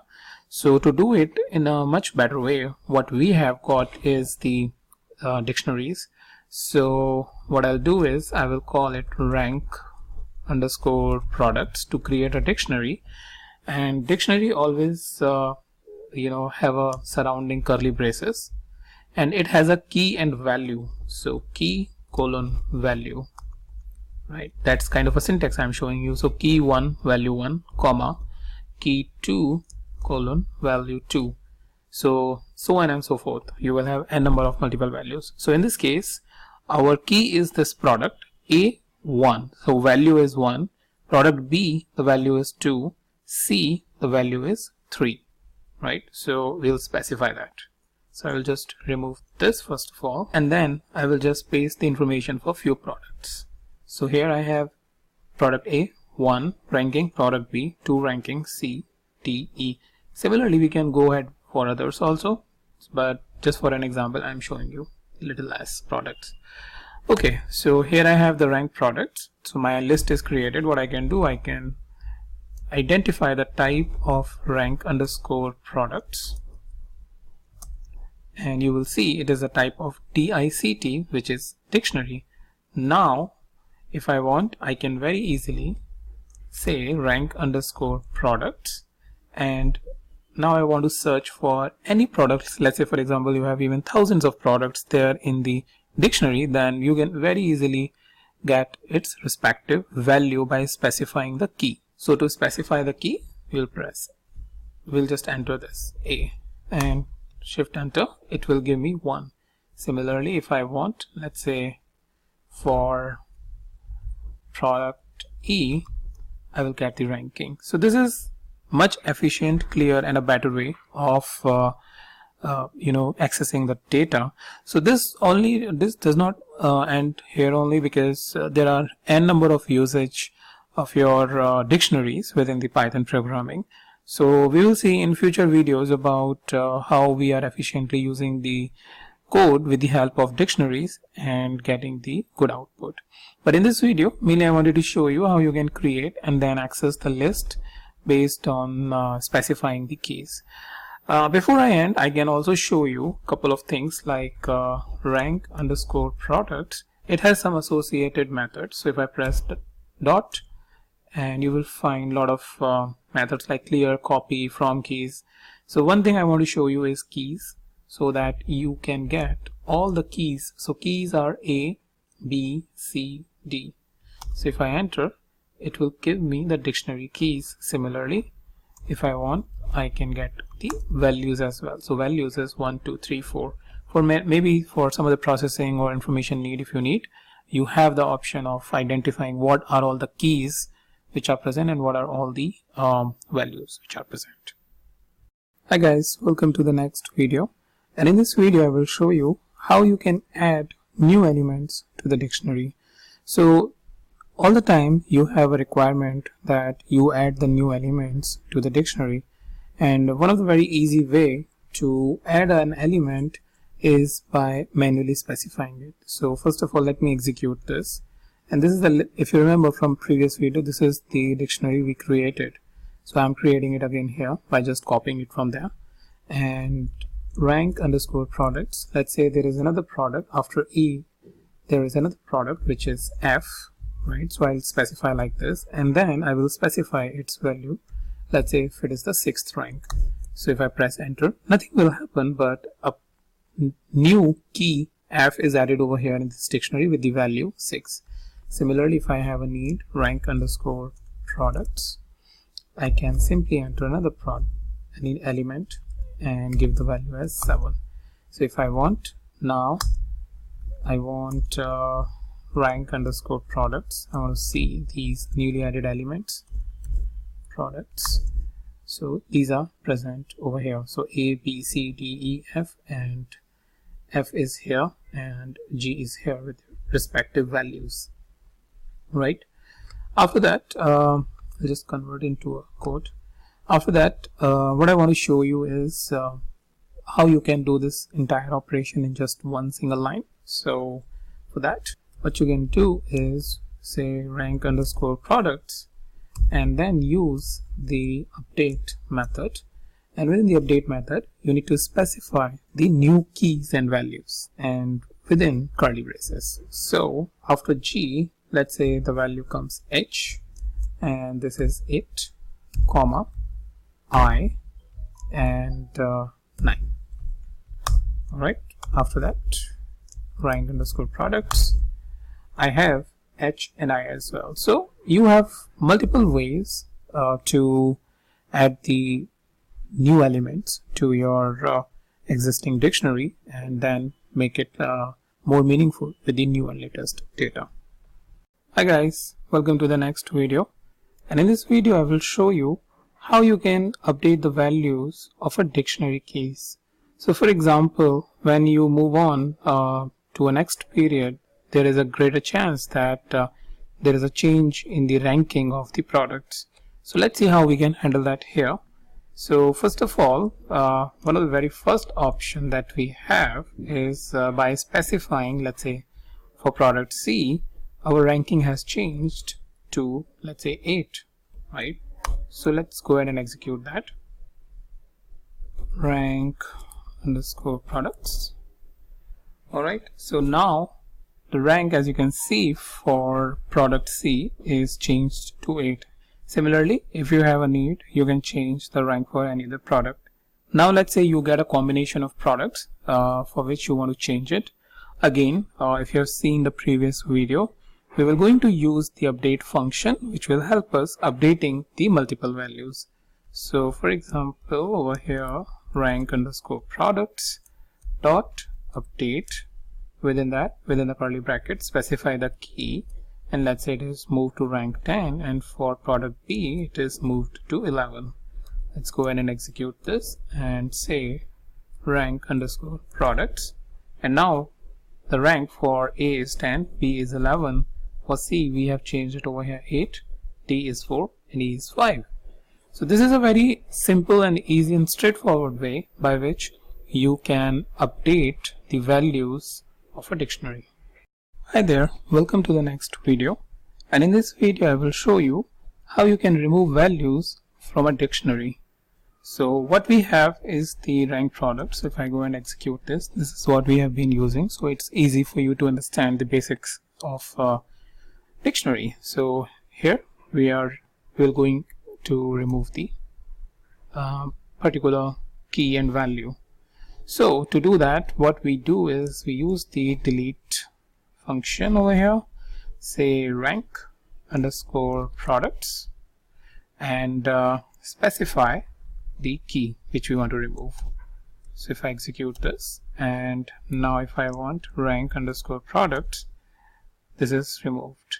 Another thing which I want to show you is to come to a next level, what you can do is you don't really have to specify these parentheses. So if I want, I can do like this and say rank underscore products. So now the B is removed. When we are here in this notation, what I can even do, if I have a requirement that not one element but I have to remove multiple elements, so what I can do is I'll simply copy this, right? So since B we have already removed, I'll go and remove C, comma D. Alright, and I now have only the element 5 there in the dictionary. So this is a quick way I wanted to show you about how you can remove either a single or the multiple elements from your dictionary. Hi there, welcome to the next video, and in this video I will show you how you can work with the nested dictionaries. So nested dictionary is the reality, and you will, when you are working in the real-time environment or real-time data sets, you will find the nested dictionaries. So it's important to understand the basics of nested dictionaries, about how you can access the data present in the nested dictionaries. So for that, I will first of all just paste it over here, the nested dictionary which I have created. So as you can see, what it has is the product A and its respective rank and sales value, right? So first thing is the main dictionary, upper dictionary is starting here, and one level down dictionary is starting over here. Even you can have over here after the colon, even if you want further nesting, you can even do that. But for now, let's go with the one level nesting, which is for rank and sales. So for each product, we have rank and sale. So for product B, rank and sale. For product C, rank and sales. And that's how you should read it whenever you have any dictionary. Alright, so let's go ahead and execute that. Now the important point is how I can access the elements of nested dictionary. And before I move ahead, I'll just show you the output, how it looks like. So this is how the output will going to look like. For A, rank 1 and sales. For B, rank 2 and sales. Now what I want is rank underscore products. I want to access the rank of element A. So I will say rank products A and its respective rank. So what it will give me, the rank. Similarly, if I want sales, I can get even the sales, right? And this is pretty much true for any other product, like rank underscore product. For C, I want the sales. So this is how a very intuitive interface that access the element, the key that you have, and its respective value, which is again a one level down key over here, right? So this is again a key which has a value 1000, but for this key the value is this entire piece, and from that we are accessing the another key which is sales, or one level down key.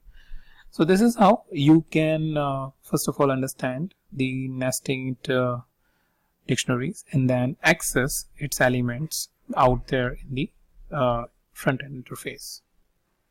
Hi there, welcome to the next video, and in this video I will show you one quick example about how you can add new data to a dictionary. So we have a nested dictionary that we started working with in the previous video, and what we have is the products, which is dummy product A and its respective rank and sales. Let's say we got a new product and we want to add that. So we have a product until E, and let's say we want to add a new product. So first of all, what we need is the value of these inner list to assign it to a key. So what I will do is product underscore value is equals to, within this, rank is, let's say, 7, comma, sales is, let's say, 500, right? And then what I'll do is I will say rank underscore products, and the new element, which is F, equals to product underscore value. Now once we do that, this is basically the uppermost key, as you can see, and its respective value. So we are providing a proper structure and it should work. So once we do that, now we can see whether it is really added. And if I go down a little bit down there, and after E I have a next ranked product, which is F, and I can change it and specify its value. So this is how you can increase you can add the product value and a new product into a nested list. And since it is a basic one, I'm not covering much, but when we are working with the real-time data, what we usually do is loop it through, so that in one of the loop we have the product value, and in another loop I have the product's value, so, or the actual product name. So basically with the help of loop you can automate this entire piece, and maybe in the future videos I will show you with the help of an example about how you can automate this task, so that you don't have to really manually add the products over here one by one. Hi guys, welcome to the next video, and in this video I will show you how you can create a dictionary with the help of the lists that you have. So many times it happens that we have the data available in one or multiple different lists, and we want to utilize those lists to create an efficient dictionary, so that we can do our slicing and dicing and faster data processing to have the mapping of key and value. So what are we going to do here is, based on these two lists, which has products and sales, we will going to create a dictionary, and we will see how easy it is to create a dictionary. So first of all, let me execute this, and what I'll do is I will simply say product underscore sales. I will open a curly braces and I will specify the key. So products is what? Product, right? Comma, sales is what? Sales. So since products values are stored here, sales values are stored here, and this is how I am basically going and creating the dictionary out of it. So if I want now the product underscore sales, here I have my dictionary indicating the product names, all these different products that I have, and the sales values respective to these different products. Apart from this, another way that you can create, or you must have seen already in my previous videos, the way I have created the product and sales is by using A mapped to 1000, B mapped to 2000, but that requires a little bit of knowledge of loops and some other functions like zip and enumerate. So what I'll do is I will keep it for the later videos and show you there how you can really utilize the loops and these advanced functions to create a proper or dictionary which in a required format. Hey guys, welcome to the next video, and in this video I will show you a quick trick about how you can create a dictionary from a data frame. So in my previous video I've shown you how you can create a data frame from a dictionary. Now what we are doing is a reverse engineering. We are creating a dictionary with the help of a data frame. So this is a data frame which I have, prod sales df, and what I will do is I will now create prod sales dictionary, and I will take prod underscore sales underscore df dot, and I will use the method which is to underscore dict over here. So this will help me creating a dictionary with the help of a data frame, and as you can see it's very straightforward. It's just that you need to know that such method exists, otherwise you do looping and other things to really convert a data frame into a dictionary. So if I want, I can simply say prod sales dictionary, and here I have my dictionary, the key value pair which I need in a dictionary for the data processing. So very quickly I just wanted to show you about how you can do that, and I'll meet you in the new video. Hey guys, welcome to the next video, and in this video I will show you a quick trick about how you can create a dictionary from a data frame. So in my previous video I've shown you how you can create a data frame from a dictionary. Now what we are doing is a reverse engineering. We are creating a dictionary with the help of a data frame. So this is a data frame which I have, prod sales df, and what I will do is I will now create prod sales dictionary, and I will take prod underscore sales underscore df dot, and I will use the method which is to underscore dict over here. So this will help me creating a dictionary with the help of a data frame, and as you can see it's very straightforward. It's just that you need to know that such method exists, otherwise you do looping and other things to really convert a data frame into a dictionary. So if I want, I can simply say prod sales dictionary, and here I have my dictionary, the key value pair which I need in a dictionary for the data processing. So very quickly I just wanted to show you about how you can do that, and I'll meet you in the new video. Hi guys, welcome to the next video, and in this video I will show you how you can efficiently access the dictionary data with the help of the get function. And what I meant by efficiently, I'll just show you in a couple of seconds. So what I have over here is one dictionary. If I go and execute this is the dictionary for sales data, some dummy data that I have created for you. Now let's say if I want to access the China as one of the key and its respective value, it will give me the value. Similarly, if I want to access the value of USA, I am specifying the key USA within this dictionary and getting the output. So no issue in that. But what if I'm trying to access something which is not present within this list, like Russia, and as you can see Russia is not present anywhere in the list. So let's see what happens.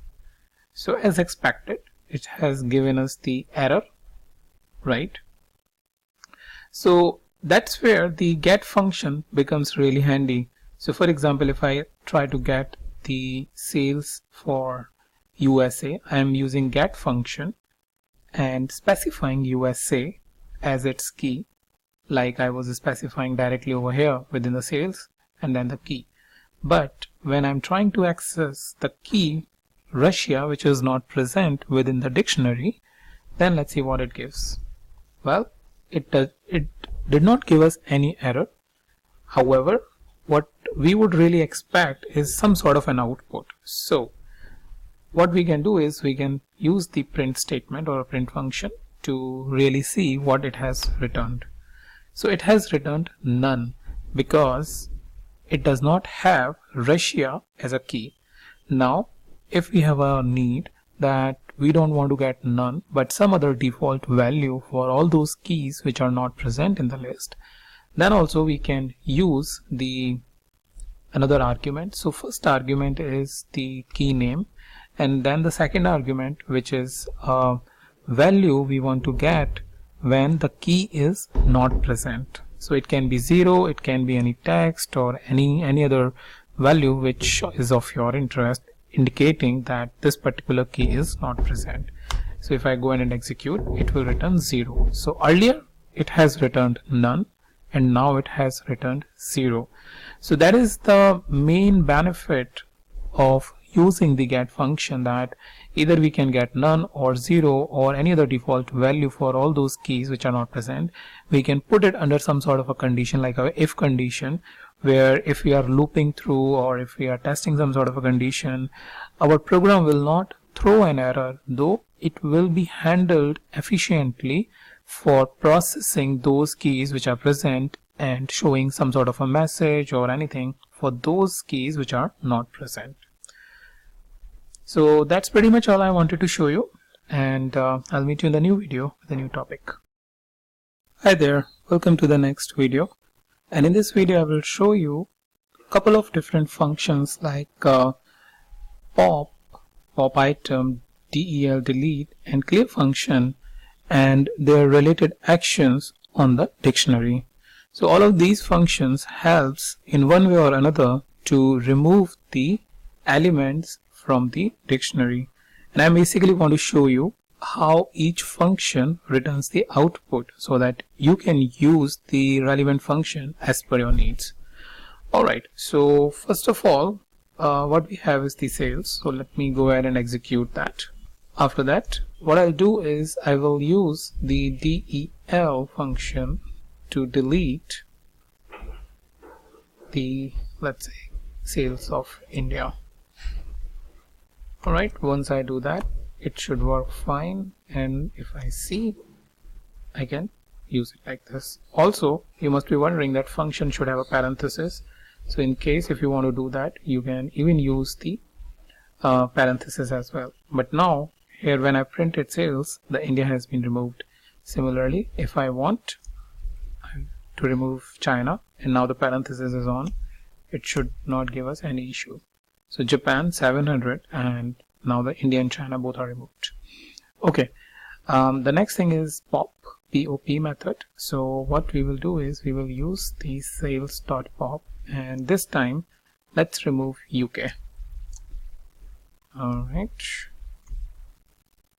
so what it gives is basically the output in terms of the value, the UK key and the value it has, but when we print it, it has removed the UK value.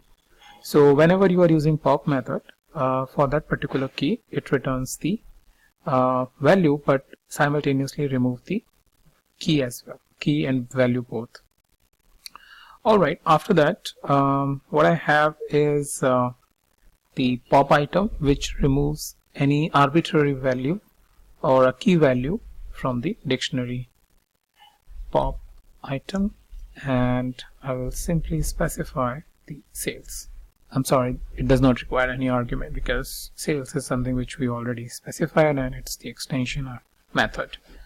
Now if I go in and execute, what it has removed is the Japan 700. Alright, if I see this sales again, I will only have the USA. And finally, I have the method which is clear, right? So clear is something which will remove or which will clear all the values. Right now we have one, but let's say if I go and execute this list again and come back here, and here I'll just show you that now we have all the items again, and let's execute the sales.clear. Now try printing the sales, right? So you get nothing, it's an empty list. So whenever you have a need where you need to remove all the elements at once, use the clear method. Finally, if you want to completely remove the or delete the dictionary object, what you can use again, del, and simply sales. If I try now with sales, I will just come down, sales, it will say that sales is not defined because we have removed the sales. So that's pretty much all I wanted to show you. So if you like the video, then hit like and share it with your colleagues and friends, those who wants to learn the Python and its related dictionary subject. Hi guys, welcome to the new video, and in this video I will show you how you can check whether the key is part of the dictionary or not. So it's pretty straightforward. It's just that you need to know the syntax. That's it. So I have this dictionary which I will go and execute, and now what I will do is simply use the print function or statement, and I will say print India in sales, and it returns true. Similarly, if I say print USA in sales, returns true. What if I write print Russia in sales, it returns false. So that's a very quick and easy way to check whether the value is in dictionary or not. So you think about this, that you can specify this statement within the if-else conditional statement, and when you want to process the dictionary data, you want to make sure that this particular key is present in the dictionary, and then you want to process it. So this is how you can check it and use it in your conditional statement for data processing. Hey guys, welcome to the next video, and in this video I will show you the fromkeys method of dictionaries. So what it does is, as it is mentioned here, it creates a dictionary from a given sequence of keys, and the value is optional. Alright, so how we can do that is simply by, first of all, having the list of countries. So I already have one country, which I'll paste it here. Alright, so these are the countries. We have been using this example, the country sales data, and from that I've just picked up the country's information manually, and here I am. Okay, after that what we need to do is country underscore dictionary, and we will use the dict.fromkeys, and we will specify the keys, which is this. So countries, and if I see country underscore dictionary, so as you can see we have the keys but no values, since none is given over here for each of these basically each of these dictionary keys. We don't have any value. So how we can assign a value? Well, when you assign a value, whatever value that you assign, it will be assigned to each of the ones. So probably helpful in such scenarios where you need to do some sort of coding to maybe group of countries. So maybe, for example, you have all these countries which is related to Asia, and to all the keys you want to assign Asia. Similarly Europe, similarly Middle East, Africa, and America's continent. So that's just one given scenario where it could be useful. So how to assign a value? Again, it's pretty simple. So maybe our value is high that you want to assign. Maybe these are the countries which are having high sales, and we want to give a coding high. Okay, and once we do that, again I will write country underscore dictionary is equals to dict.fromkeys. Now along with countries I will pass on the value as well, and if I go and COU, I just missed the and, so I'll be mindful of that while displaying it. So now you will see that the value high is assigned to each and every keys of the dictionary. Now let's say how you can assign a numeric value, and maybe what we'll do is we'll assign a list of values.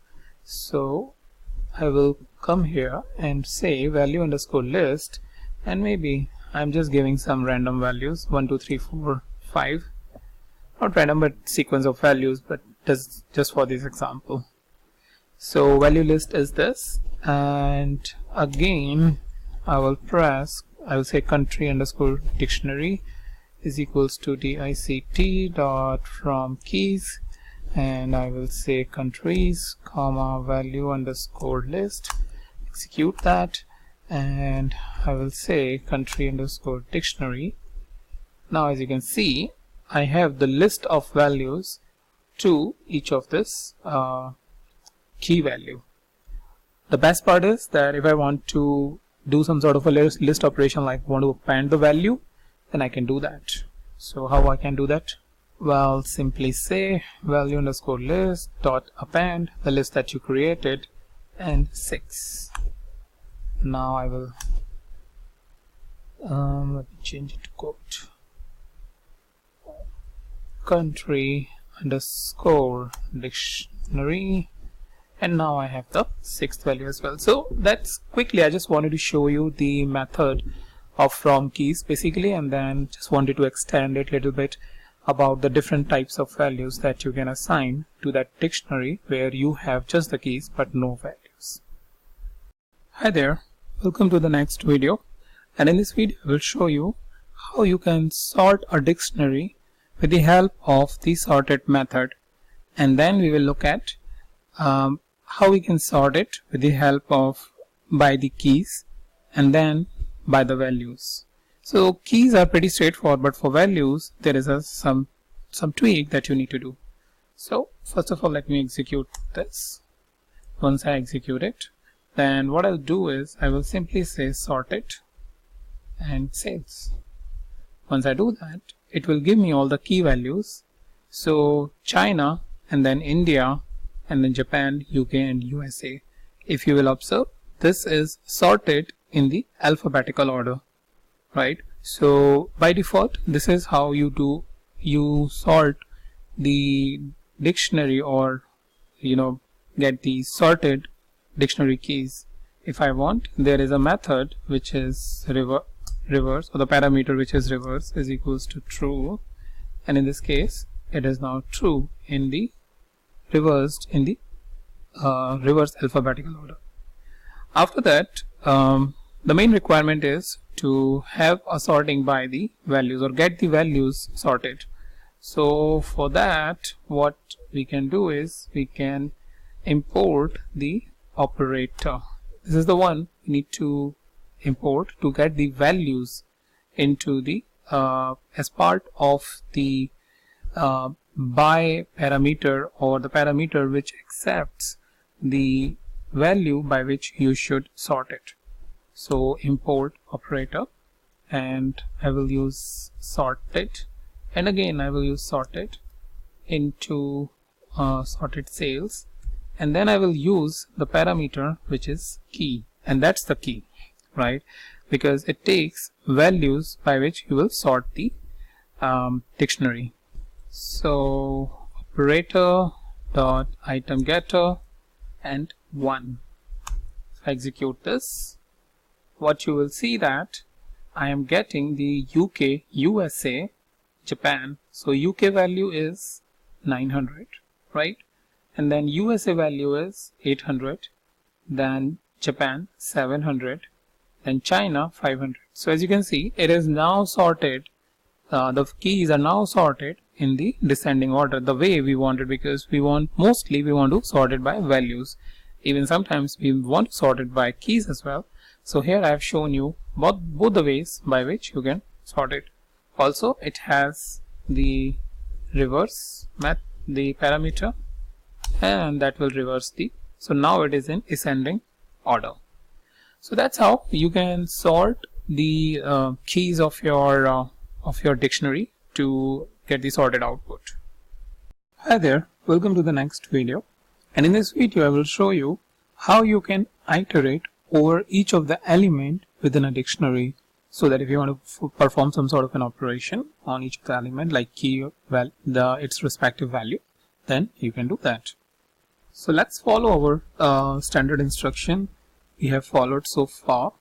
So for so we have key and value. So k comma v in sales print k comma v, right? So if you want to guess the output, what it should give, or whether it will give an error.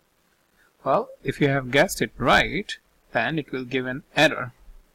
So first of all, we have not defined the sales, so that's a error which I did not want to show, but here is the error I wanted to show you. Too many values to unpack, expected 2. So what we need to do is, if you remember from one of my previous videos, I have used the items on sales or on any dictionary to get the list of each element as a tuple for dictionary. So if I just do that and try to print it, now it will print the values for me. Like for k comma v in sales.items, just simply pre k and v, because items is getting each of these key and value as a separate item and passing it to each key and value so that we can print it or process it as per our needs, right? After that, if you want, you can format this. The key value is, and I will simply use what we have used so far, and I will say the value is, and I will simply say here, that's what we have used in the list if you have seen my previous video, and let's see what output it will give. So the key is India and the value is, we can say, and the value is 100. So similarly, like we have used in the list, similarly you can use it here in the dictionary if you want to format the output based on your needs. Similarly, if you want to perform any operation like a commission of 10%, if I perform that, I will get my commission amount. So I can say the commission com value is this. So that's about how easily you can iterate over a dictionary, as well as you can format the dictionary output with the help of the for loop. So you can think, if we did not have the for loop, you would have to write this value 5 times. So that's the efficiency you can get while iterating over dictionary or any list. Hey guys, welcome to the next video, and in this video I will show you one of the topic which probably you would be waiting for, is how to iterate over the different key values of dictionary and then process them, right? Because this is one of the important and regular requirement that we do some sort of processing by iterating through hundreds, thousands of values present within the dictionary. Alright, so for that, what we will use is the for loop, right? So what I'll do is, I'll say for key comma value, right? Because we have one key and one value. For key comma value in sales, because this is what the sales is. So before I execute that, I will execute this first, and so that I have sales dot items and then give a colon. So what it does is basically it goes into sales dot items, and if you have seen my previous videos where I explained about the items, what it returns is that within the dictionary list it will return the key value pair in the form of a tuple, which we can take then in these 2 different variables. Alright, so I hope up until here is clear. We are taking the items into key and comma value one by one, and then what I want to do for now is simply print the key comma value. So now I have India 100, China 500, all of those respective values. Now what I'll do is I'll go ahead and do the processing. So my processing is that for, let's say these are the sales values, and for these sales values I want to calculate the 10% commission which needs to be given to the sales rep, right? So this is the kind of demo scenario just to show you how you can process it. So again I will write for key comma value in sales dot items, and after colon I will say print key comma value multiply with 0.10, which is 10%, right? So now you will see that for each of the location now I have processed the commissions values. Similarly, if there is anything else like text, I can do that. So I have two exercises for you. The first exercise is that you need to write the proper value of this key. So India, and it should say for the value it should say in India the commission amount is 10 or maybe $10, right? Similarly, for each of these ones it will loop through. So you need to identify how you will achieve that. I have already shown it in the previous videos about how to manage this kind of situation. And then the next exercise, the second exercise I want you to do is, like I have processed the commission, you need to process the text as well, and then you need to print it for each of the key, what is the commission amount and what is the text amount. So that with this exercise you will get pretty much a very good idea about how you can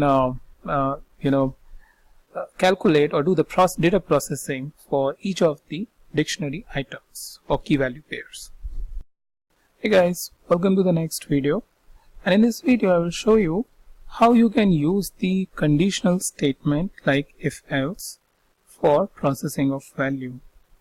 So my requirement is that let's say for USA there is a different requirement for processing the commission, and for rest of the other countries I have a altogether different requirement. So what I can do is I can go down there and say if value equals to USA, then print, and let's say in case of USA we are giving 20% commission, alright, but else for rest of the other countries we want to give key comma value multiply with 10%. So this basically makes it more interesting, because now you are using the looping, the for loop, and then to process the enhanced data, because every country has a different requirement or different needs in terms of how much commissions, tax and other regulatory thing that they need to process. So this will open up, this if else will open up that door for us about how we can process the different countries' data as per the regulations or requirements of that country. Alright, so once we do that, if I execute this, you will see now for India we have 10, because India is 100, so 10%, China should be 50, USA is 800, and USA is also 80, so there is some issue or mistake. So the mistake I see is over here. I should have said key, right, because USA is key. So let me execute it again, and now USA is coming fine, which is 160. So that's how very easily you can mix both the looping and conditional statement for doing the enhanced data processing on your dictionaries. Hey guys, this is Abhishek, and welcome to the next video. And in this video I will show you how you can merge two dictionaries into one. Let me first correct this 2. Alright, so we have two dictionaries, sales 1, sales 2, and we want to merge them. Well, you can merge it within a single line. If you are using Python 3.5 and higher. Okay, so what I'm showing you is one quick trick. So sales is equals to, open and close the dictionary, and then use these two stars, right? This is a new basically a way that have been introduced into the Python 3.5 to get all the values within the dictionary.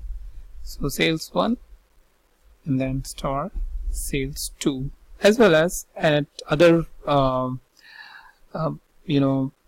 in case of functions, even you can specify this and can get the multiple different types of parameters acceptance.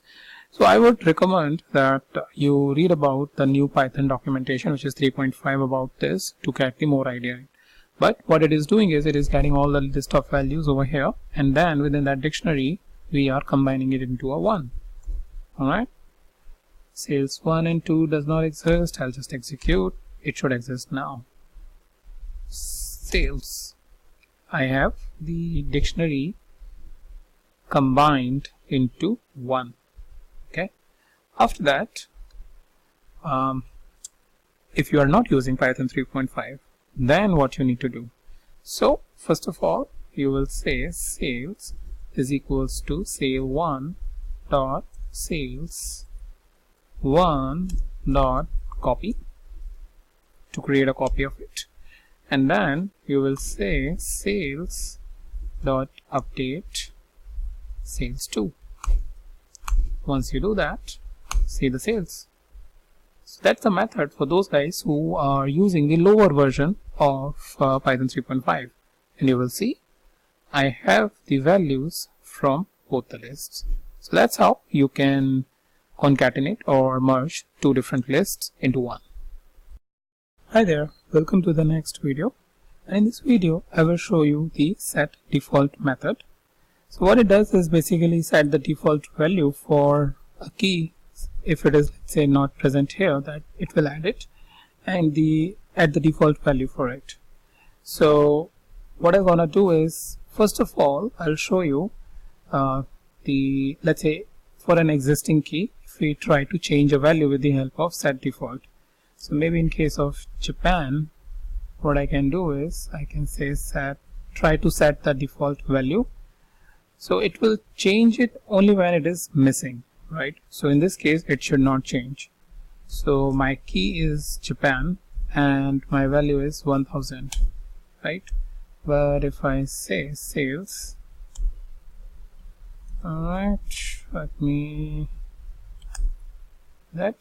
So Japan is 700, right? Now let's say what we try to do is there is a new key which is Spain, and right now we don't have a value, so let's give it a default one which is none. So it should ideally create a value which is Spain or key, and value should be none. So if I go and simply I'll just change the value to Spain. However, it is not really necessary. I was just showing you for the Japan sales Spain, and now you'll see that our new value is added, Spain, with a default value which is none. Also, when you try here in this case, I'll again go to Japan, and what I'll do is I will specify Japan, not specify anything. So in that case what it does is it takes the existing value of Japan and assign it to the object over here. So if I go and execute this and say Japan, it will give me 700, which I can then further use for my any other data processing operation. Hey guys, welcome to the next video, and in this video I will show you how you can write the Python dictionary comprehension. So that's one of the interesting topic, because in our previous video we have seen the for loop and other things, and we saw that how we can iterate over the dictionary with the help of for loop. Now with the help of Python dictionary comprehension, you can do all of that processing with a single statement. Alright, so let's see how we can do that. So first of all, let me create one simple list or dictionary from the list comprehension. So I will write simple underscore dict is equals to, and to create a dictionary we open and close the curly brackets, and then please pay attention to the syntax. So x colon, so here x is key and colon is a notation which you usually see in the dictionary key value pair, and here I am writing again x. It can be y also, but for now I am writing x, and you will see in the output that how it is reflecting to you. So both key and value is same in this case, so x colon x, and then we will write for x in range 1 to 10. So what we are basically saying that this is the key value and this X is in range 1 to 10, and then this X is going back and assigning back value to here. Alright, if I execute this simple underscore dictionary, you will see it's a very simple dictionary where 1 is 1, 2 is 2, 3 is 3, 4 is 4. Right? Let's say we want to take a power of each of the value. So maybe 2 to the power 2 is 4, 9, and then 16, 25 and all. Then also very easily you can do that with the help of the expressions that we can specify over here. 2. Right? So what we are making is to the power 2 for each of these value. So if I go and again execute this, so this is 4, this is 9, this is 16, because 4 into 4 is 16. Similarly 5 into 5, 25, 36, 49. So this is basically the power of list comprehension, this Python dictionary comprehension, because you can then do all of these different types of processing within the one single line.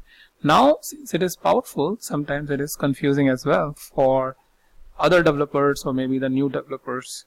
So use it cautiously, but once you become more and more experienced, you try to use comprehension instead of writing, that structured for loops and everything, because it gives you the power to do pretty much a lot of processing within the one single line. One last thing I will show you is the if statement that we used. So what I will do is even underscore number is equals to x colon x for x in range 1 to 10.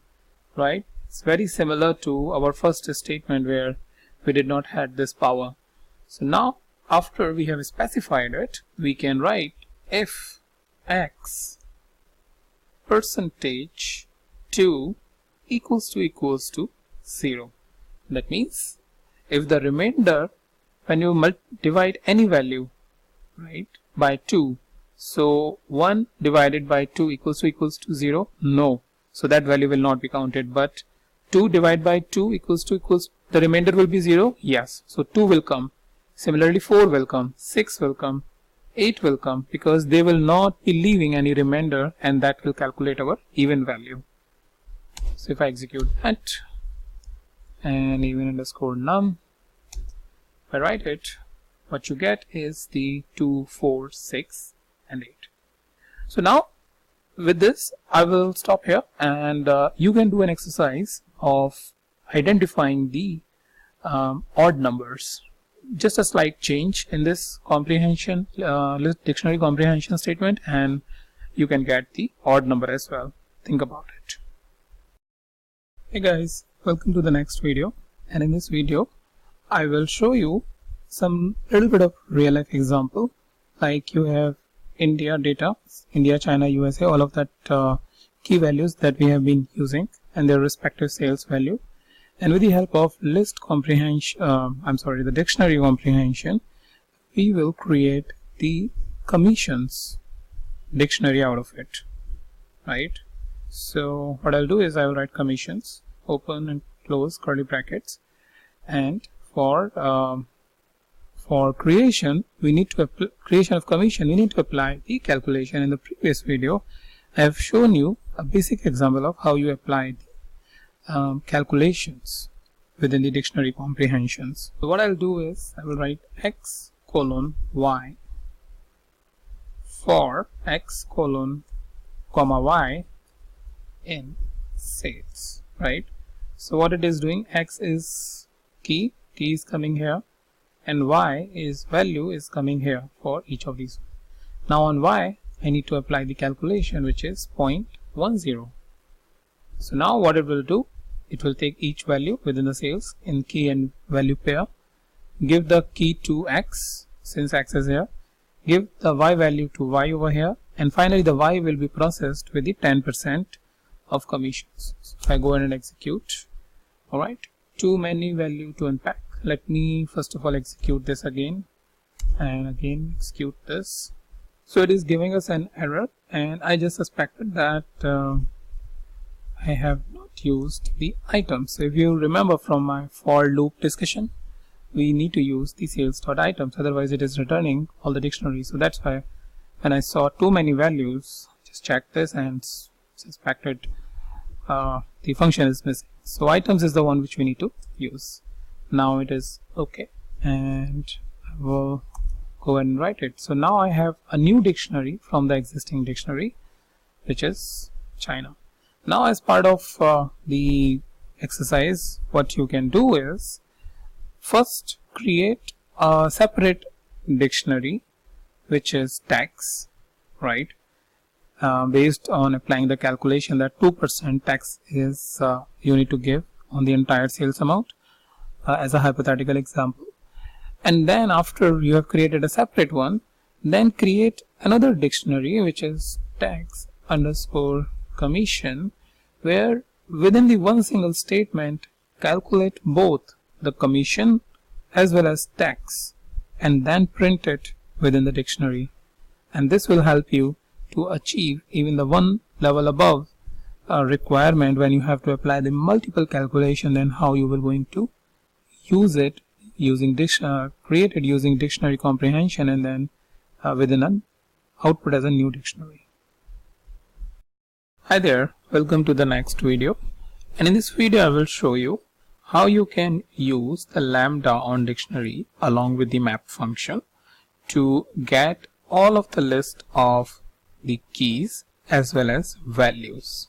Alright, so what I have over here is the sales dictionary, and as you can see we have country as the key, which is a name of each country, and the value as sale, which indicates the numeric value over here, right? So for each country we have respective sales. That's the, let's say, dictionary we have got from our source. Now what we want is we want to access each of the element of key as well as value. Alright, so what I'll do is country underscore key. So let me first of all re-execute this if I have not already done that. So I'll use map function to map it, and then use lambda x colon x, and then specify the key, which is country, comma sales. Let me execute that, and let me access it with the help of the list function. So now what I have is, within a list I have all the elements or all the keys of a dictionary. Similarly, let me get the values as well, and similarly I'll write lambda map lambda x colon x and sale comma sales, right? So now I'm accessing this second basically a value of a dictionary. I go and execute that, and let me write country underscore. So now it will not return. So what I'll do is use the list function to get the output. Now I have the list value. So that's how very easily you can access both the keys as well as elements in the separate list with the help of the map and lambda function to get the desired output. So that's pretty much all, very basic thing I wanted to show you in this video about how you can access each of these values separately and store it in a list.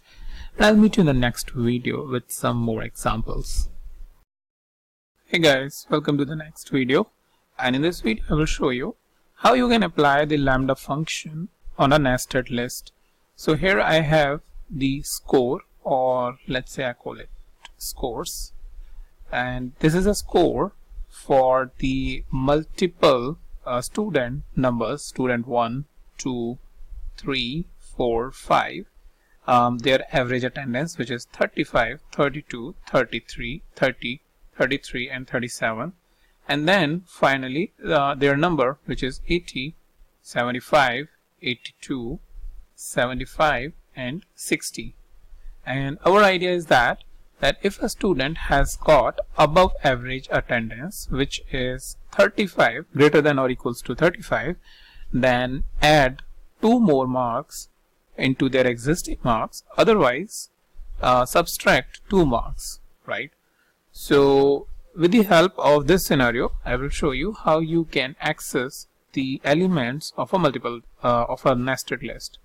All right, so let's go ahead and first of all specify the above average ABV above average, which is 35, greater than or equals to 35. And let me just execute this if I have not already executed this. And now let's specify the new marks, right, which is based on the condition that if the attendance over here in each of these elements is greater than or equal to 35, then add 2 numbers over here into the third element of each nested list, otherwise subtract 2 marks from the existing numbers. So since you have already watched my previous videos, which is map, filter and reduce, what you can do is think about, pause this video and think about what really need to be done over here, whether you want to use map or you want to use filter or you want to use reduce, right, and then get the output. So I hope you have paused the video and thought about it, but if not, and then let's go ahead and straight away look into this. So what we'll do is we want to apply this kind of a condition on each of the element. So I want to use map over here, because filter is to reduce the elements list by specifying some filter, and reduce is basically to give you the one single output based on the operation that you are specifying within lambda. And here I want to get each and every element, so I'm using map. All right, so after that, lambda x colon. Now this is a nested list and here you have 0, 1 and 2. So what I'll do is x2 plus 2 if x of 1 is greater than ABV underscore ABG, else x2 minus 2 comma scores. All right, so what we are doing over here is that we are getting this scores nested list over here. Then we are going in each of the third element by accessing using x2 and adding a 2 only if the x1, which is the second element in each of this list, is greater than or equals to 35. Let me specify the equals to sign. Greater than or equals to 35, otherwise we are reducing 2 numbers. All right, and let me execute this, and as you know, we need to use list to access the elements over here. So now if you see in our first list, since our attendance was above average, I got 2 additional marks, so 82. Over here my attendance is less than average, that means less than 35. I have to reduce 2 marks over here, so what I got is 73. That's perfectly fine. Then over here again reduction of 2 marks, so 80. Then here reduction of 2 marks, 73. And finally 37, addition of 2 marks, which is 62. So that's very easily you can access the nested list and specify a complex operation like this with the help of map, lambda and if else statement to get the desired output. So that's pretty much all I have for you in this video, and I'll meet you in the new video with a new topic. Hi there, welcome to the next video, and in this video I will show you how you can apply the filter on dictionaries along with the lambda to filter the values. Well, if you have seen my previous video, let me go a little bit up. What we were doing is we were having the sales dictionary, and then we were accessing the value of keys and value using the lambda function along with the map function. Now what I want to do is utilize the same dictionary and apply the filter. All right, So sales is what my dictionary is, and what I do is let's say I want to filter the India sales. Alright, is equals to filter lambda x colon x, and then I will specify the country, which is this country equals to, and then India, right, comma sales. If I go and execute that, and now I see my object, well, it will return the filtered object. So what I'll do is I will use the list. So here I have my filtered country, which is India, along with its sales value as per my needs.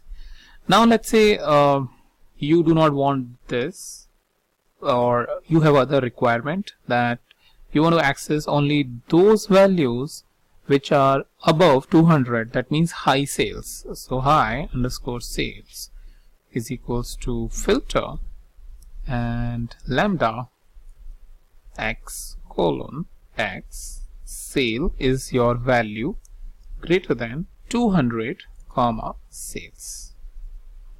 Alright, so if I execute that, and now if I say list high underscore sales, I have the country which are above 200. So we have China 200.2, we have US 300.3, and UK 200.4. So this is how very easily you can filter the country or the text data if you have a need to filter it by text, or if you have a need to filter it by value, then you can also filter it using the filter and lambda function within the dictionary or on the dictionary. So that's pretty much about it, about how you can filter the data of your dictionary and get the desired output with the help of filter function and lambda expression. Hi there, welcome to the next video, and in this video I will show you the zip functionality within the Python. So what zip is basically doing, it takes the different types of iterators like your list, dictionaries and all, and combine them into one. So for this example, I have two lists.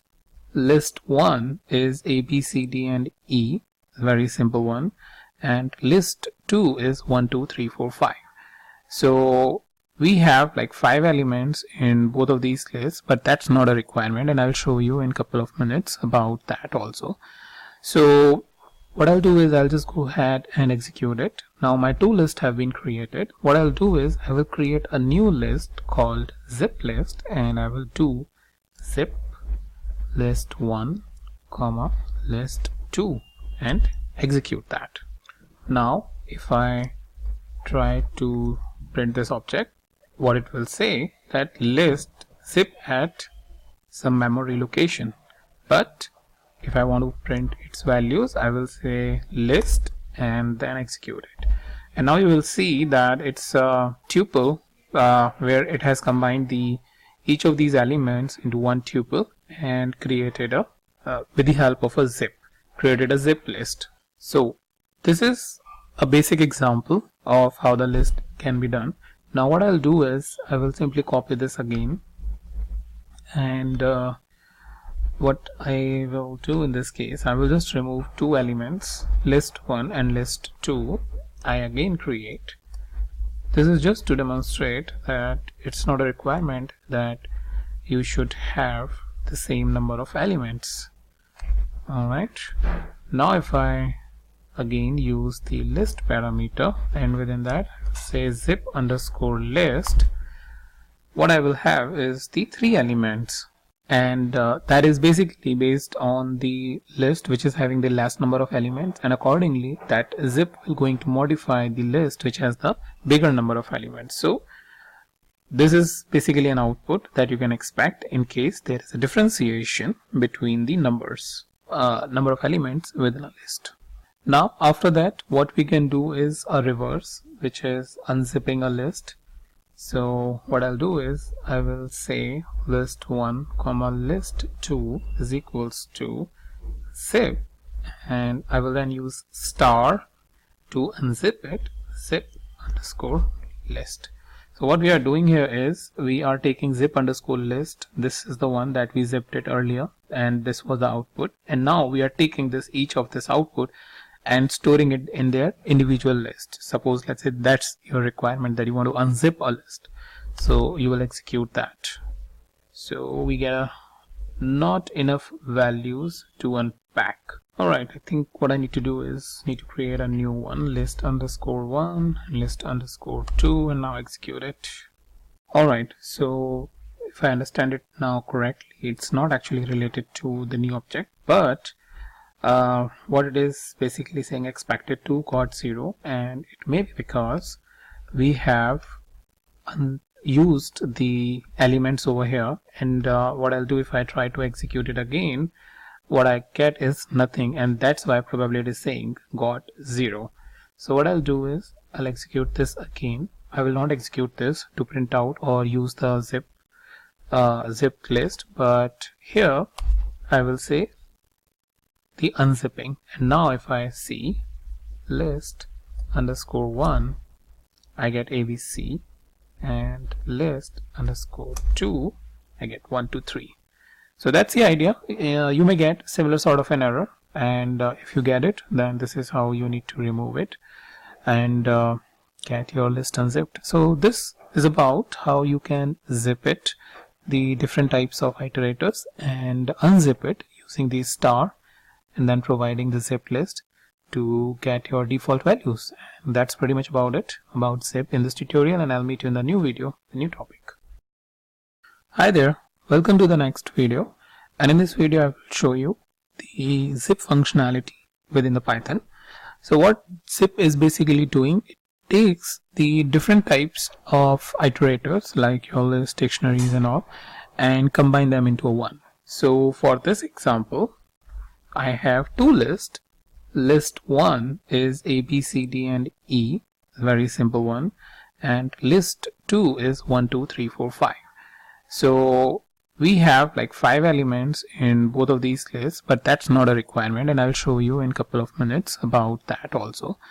So what I'll do is I'll just go ahead and execute it. Now my two lists have been created. What I'll do is I will create a new list called zip list, and I will do zip list 1 comma list 2 and execute that.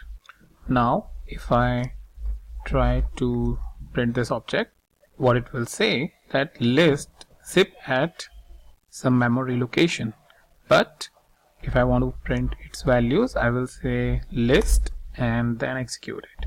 And now you will see that it's a tuple where it has combined each of these elements into one tuple and created a with the help of a zip, created a zip list. So this is a basic example of how the list can be done.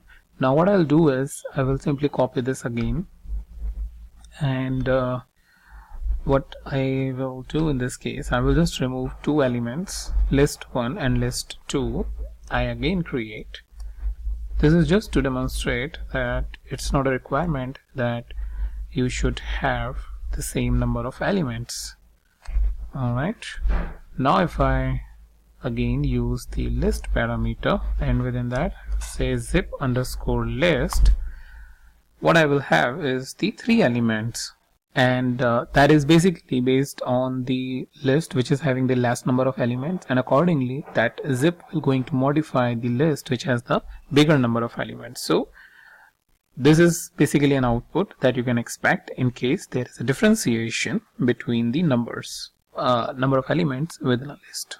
Now after that, what we can do is a reverse, which is unzipping a list. So what I'll do is I will say list 1 comma list 2 is equals to zip, and I will then use star to unzip it, zip underscore list.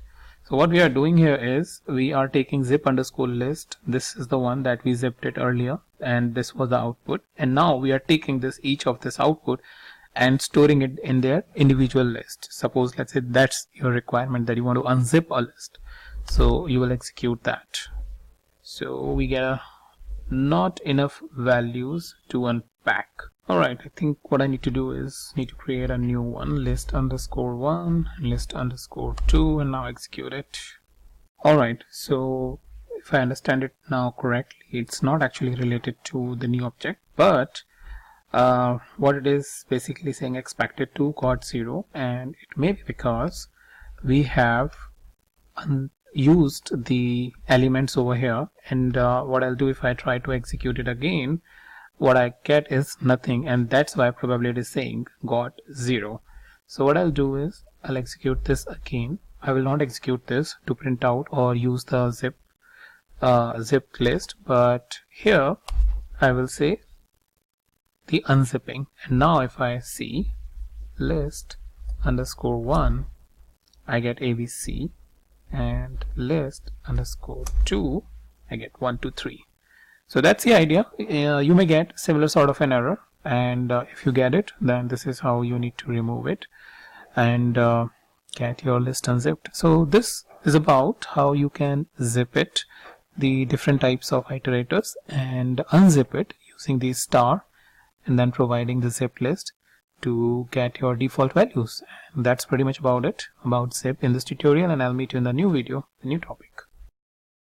Hi there, welcome to the next video, and in this video I will show you how you can pass multiple lists to a lambda expression for some sort of an operation.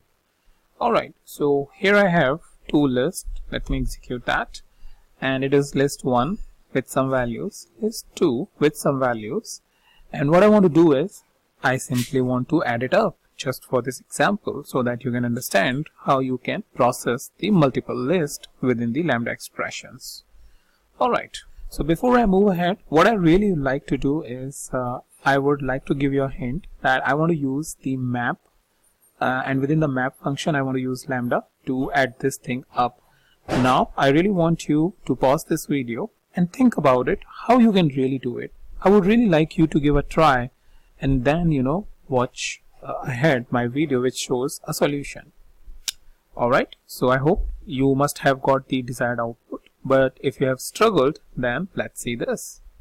List underscore addition, and I want to use map as I mentioned, and within the map I want to use lambda, lambda, not colon over here, but after the specifying the arguments, and the arguments, so since there are two lists, so x comma y, x for the first list, y for the second list, and simply x plus y. That's it. That's what all you need to do, and specify the list 1 and list 2.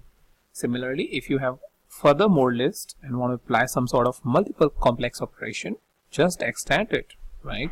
So if I go ahead and execute that, and if I see the output, list underscore list addition, because if you remember from my previous video, map returns a map object which you can see with the help of the list function. Now 20 plus 50 is 70, 80, 90, 100 and 110. So that's about it, how you can pass on the multiple list within the map function, process it using the lambda expression, and finally show the output. I'll meet you in the new video, the new topic. Hi there, welcome to the next video, and in this video I will show you the map and the lambda function. So map is basically a function which takes a sequence of values, applies it on all the elements, and then give you the output. Alright, so what we want to do is with the help of the map function, so here we have some function, some numbers, I'll just go and execute that, and what we will do is we will apply an operation with the help of the map function on each of the element and give you each of the element back. That means the list output with the specified operation. So very simple, what we want to do is simply want to create the double of these number. That means when there is 2, then 2 plus 2, when there is 4, 4 plus 4. So just add another same value to this. Alright, so for now we will for this we will create the object double. To store its value, we will write the map function, and within the map we will say lambda x colon x plus x comma and pass the third argument, this argument which is sum number. So what it is doing is it is looking at this sum number, passing it to the x, and then the operation that we are doing is simply adding the same value to itself. Alright, let's go ahead and execute that. If I write double, you will see that it's an output of map at some memory location, but since map gives you back the list output, I will simply say list double and you will get the double 4, 8, 12 and 16. Alright, after that let's see the something related to string. So what I'll do is I will say string and I will say my Python, right? And what we want to do is let's say we want to just capitalize this with the help of map and lambda and return then each of the value, right? So we'll say cap, we'll create one object which is cap, specify map, specify lambda x colon, and then what we want to do with this. So str dot capitalize, or I would say capitalize will make the first letter as capitalized. So what we'll do is we'll use upper to convert all the values into the upper and specify x, and after that strings. Alright, should be good. If I try to enter that, again it's a map object, so what we need to do is use list, right? And now I have my Python. So basically I wanted to show you both numerical as well as the string operation that you can do. The only difference is from the previous video to this video is that now with the help of the list we are performing the operation on the entire list and then returning it back in a list format, whether it's a number or it's a string. So that's about it, how you can use the map and lambda function together to process your lists, and we will see in future video about how we can even process the other type of objects like the dictionaries and all.